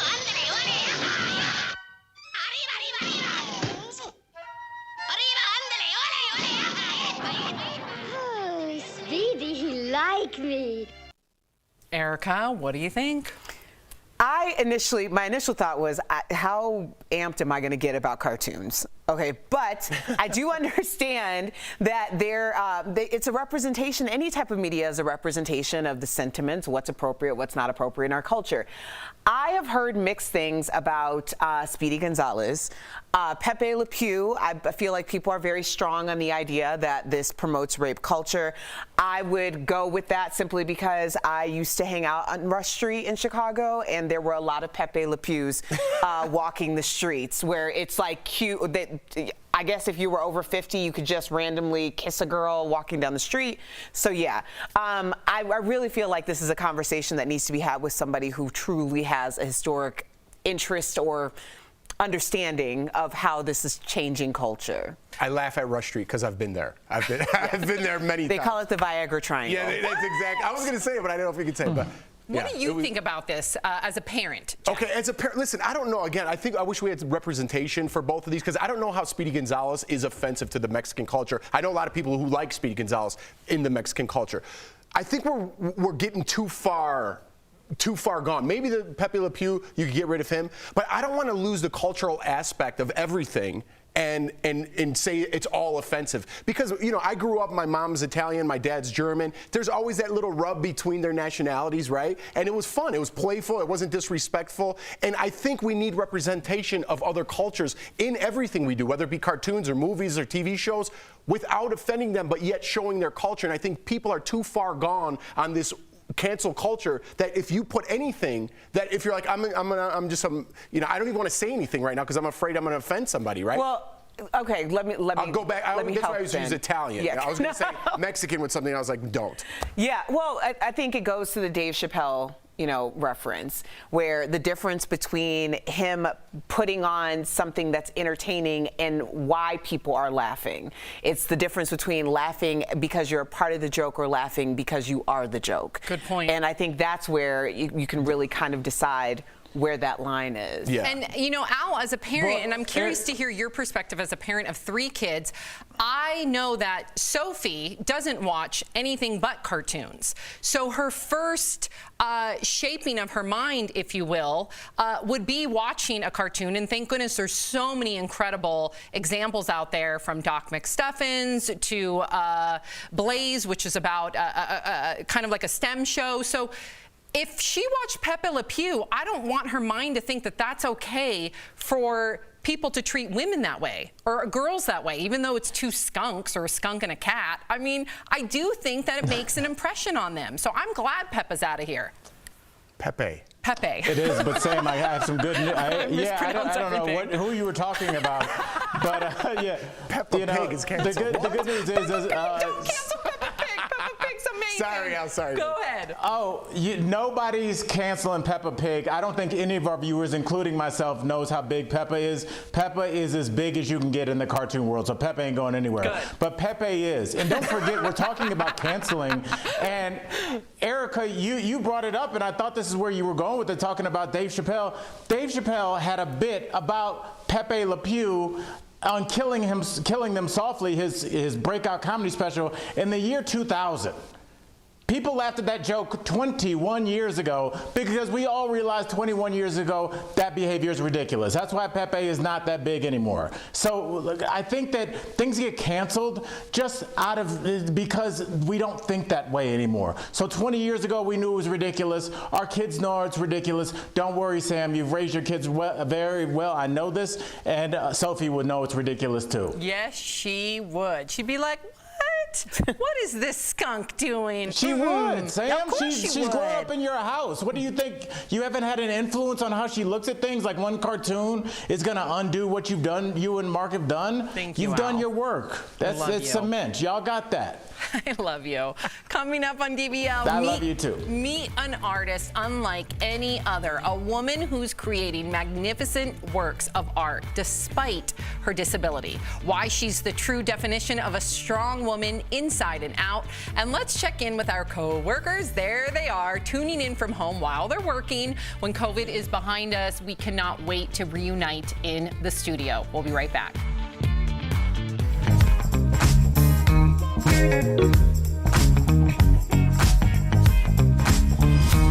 I love you all. We love you, Lauren.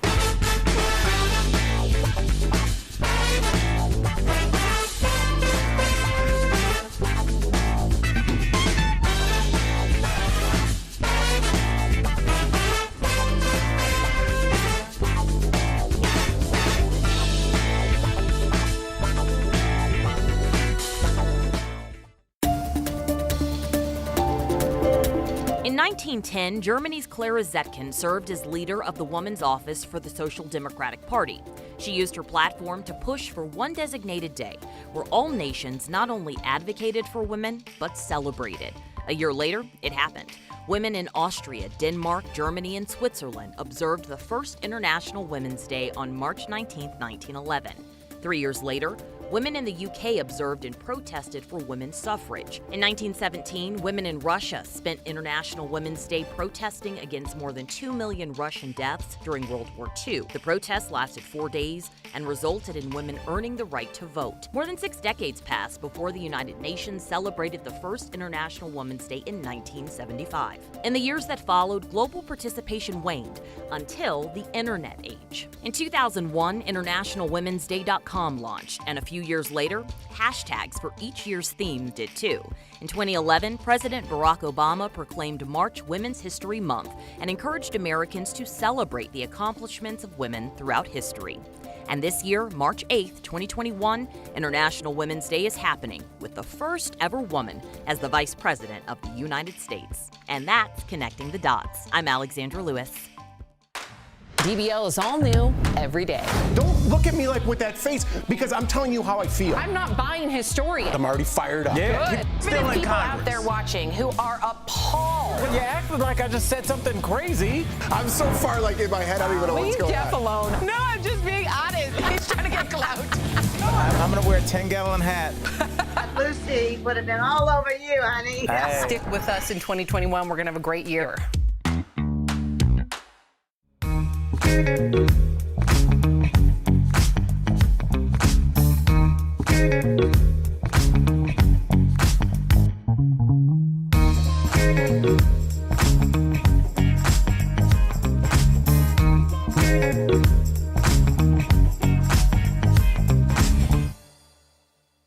DBL. Did you know today is International Women's Day? We're celebrating women, viewers like you, who do remarkable things every single day. Today, meet Anne. She's an artist who doesn't let obstacles stop her from creating the life that she wants.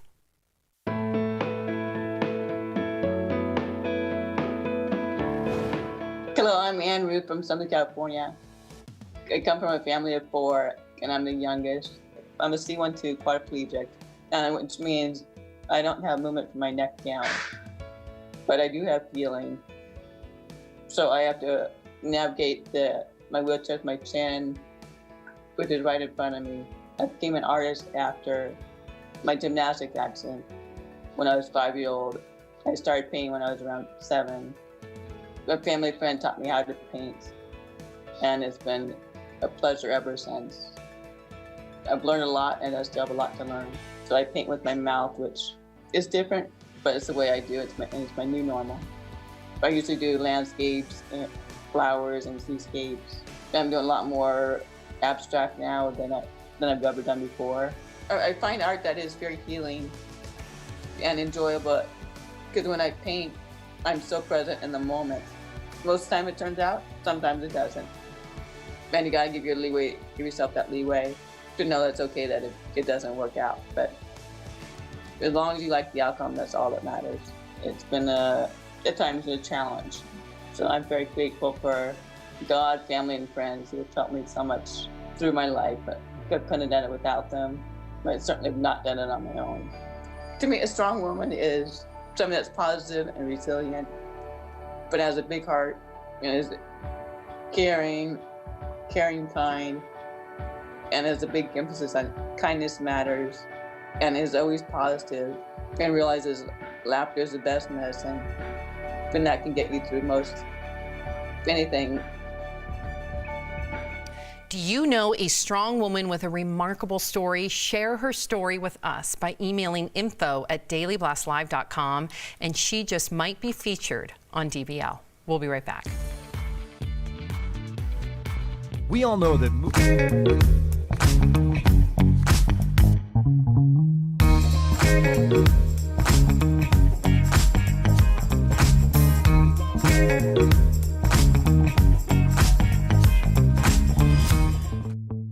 Maybe in 2020 you bought a new desk or upgraded your internet, but come tax day on April 15th, you may not be able to write off any of that. That's because unless you're self-employed like a freelancer or a contractor, you can't deduct home office expenses on your tax return. A few years ago, you could, but that changed with the Tax Cuts and Jobs Act of 2017. Now, people who get a paycheck or W-2 from an employer are not eligible for the deduction, even if you are working from home. So, if you spent money upgrading to a new chair, experts say the best thing to do is ask your employer to reimburse you for the money you spent. Some states do let you deduct unreimbursed employee business expenses on your state income tax returns. Unfortunately, Arizona is not one of them. You may be able to write off work from home costs if you work freelance, but only if you use part of your home regularly and exclusively for your work. The word exclusively is important. It means you have to have the entire room dedicated to your work. So, no bed for those midday naps, and it can't be home to your new pandemic spin bike. And that's connecting the dots.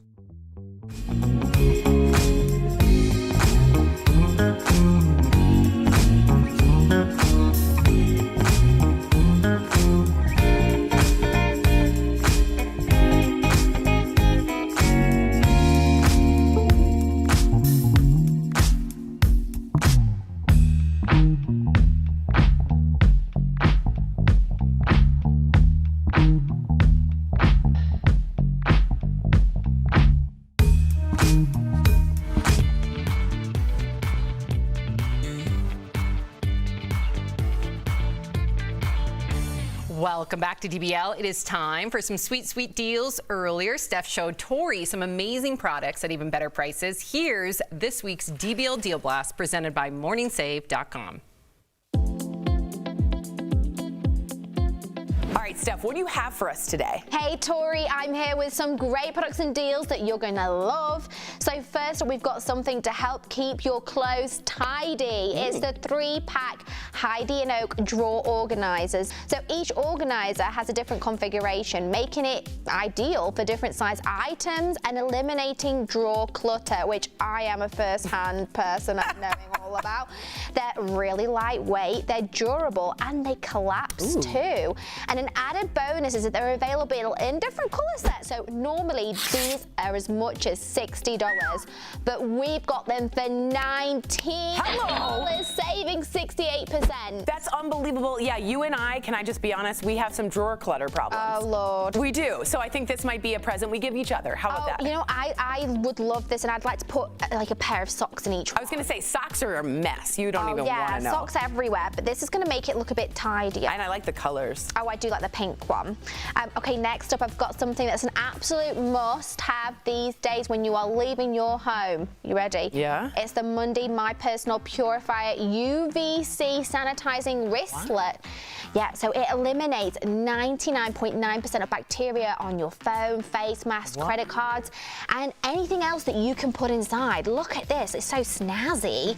And then you just, crazy. I know, you just connect the USB cord to the UVC light and activate, and it starts sanitizing. It's rechargeable, so there's no need to replace any batteries. Now, normally this is $50. We've got it for only $19. Saving up to 62%. That's fantastic. With the pandemic, you can only be so careful, and you can still put like your cards, your keys in there, and they're all going to be sanitized and clean too. It's brilliant. It's a win-win situation. Love that. For my cell phone? Yes, please. And now, Tori, as we know, skincare can get rather expensive nowadays, but with the deal I've got, you're going to be loving me. It's the Me facial cleansing devices. So you can choose between the toning device, peeling device, or cleansing device on this deal. Or if you're really feeling like you want to treat yourself, why not get all three, you know? The toning device will revitalize your skin using ion technology. Wow. The peeling device has ultrasonic vibration to cleanse the pores and flush out excess residue. And lastly, the DIA dual purpose device uses a silicone cleanser and a galvanic massager for your skin. Mega fancy.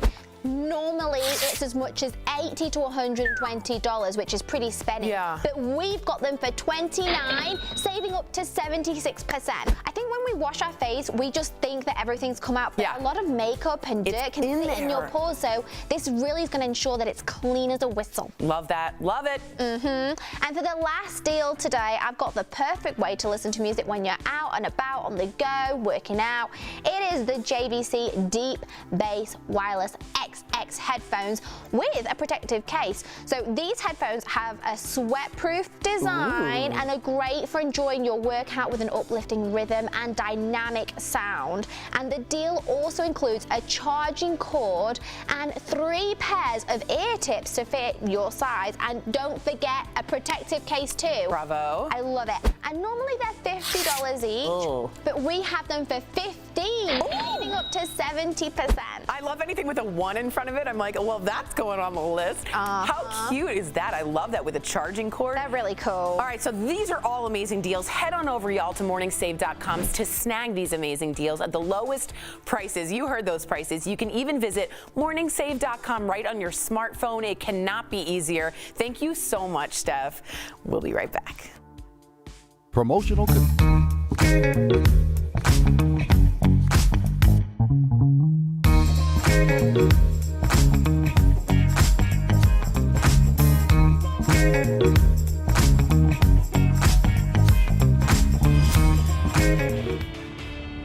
Our team here on Verify is all about sticking to the truth and getting you the facts. And there's a lot of information swirling online about digital passports. American Airlines is using this one, Verify, and several others are testing prototypes that could be out in just months.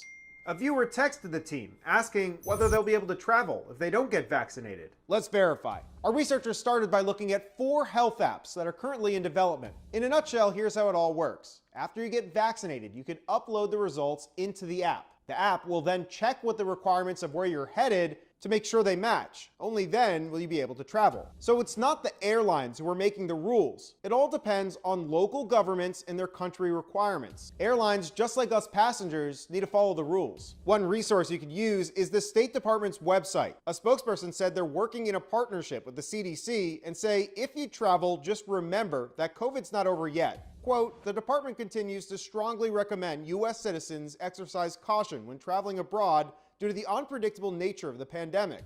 Ultimately, though, just check the requirements of where you're headed. A spokesperson for the International Air Transport Association told us in part, entry requirements may change quite often, and unfortunately, there is little to no coordination among governments on this. Right now, there are very few countries currently allowing only vaccinated travelers, although that could change as more people become immunized. We should note that several countries do require a negative COVID-19 test before you can enter, and that includes the United States. With your Verify, I'm Evan Kozloff, 5 on your side.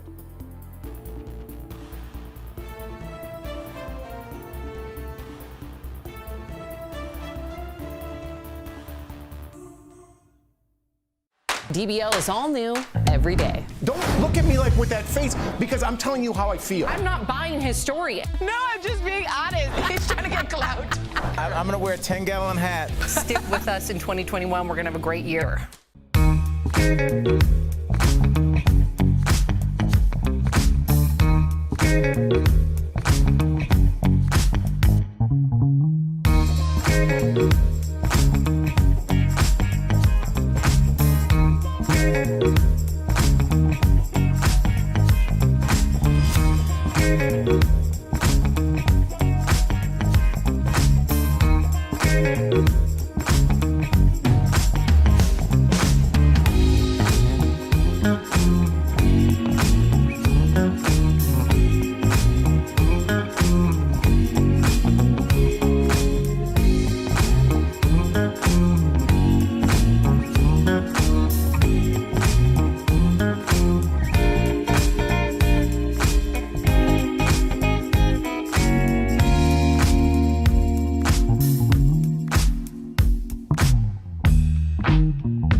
DBL. Our friend, interior designer and HGTV star Lauren Mack joins us live. She's engaged and sharing pandemic wedding plans and easy design tips for your home office. That's tomorrow right here on DBL. Welcome back to DBL. Al is still here. Okay, we have so many comments in regard to the Royals. So Cheryl says, I saw the interview. I believe they were treated differently than others in the royal family. It was all or nothing. Luana says, I definitely believed everything she said. Serena says, I knew race was an issue.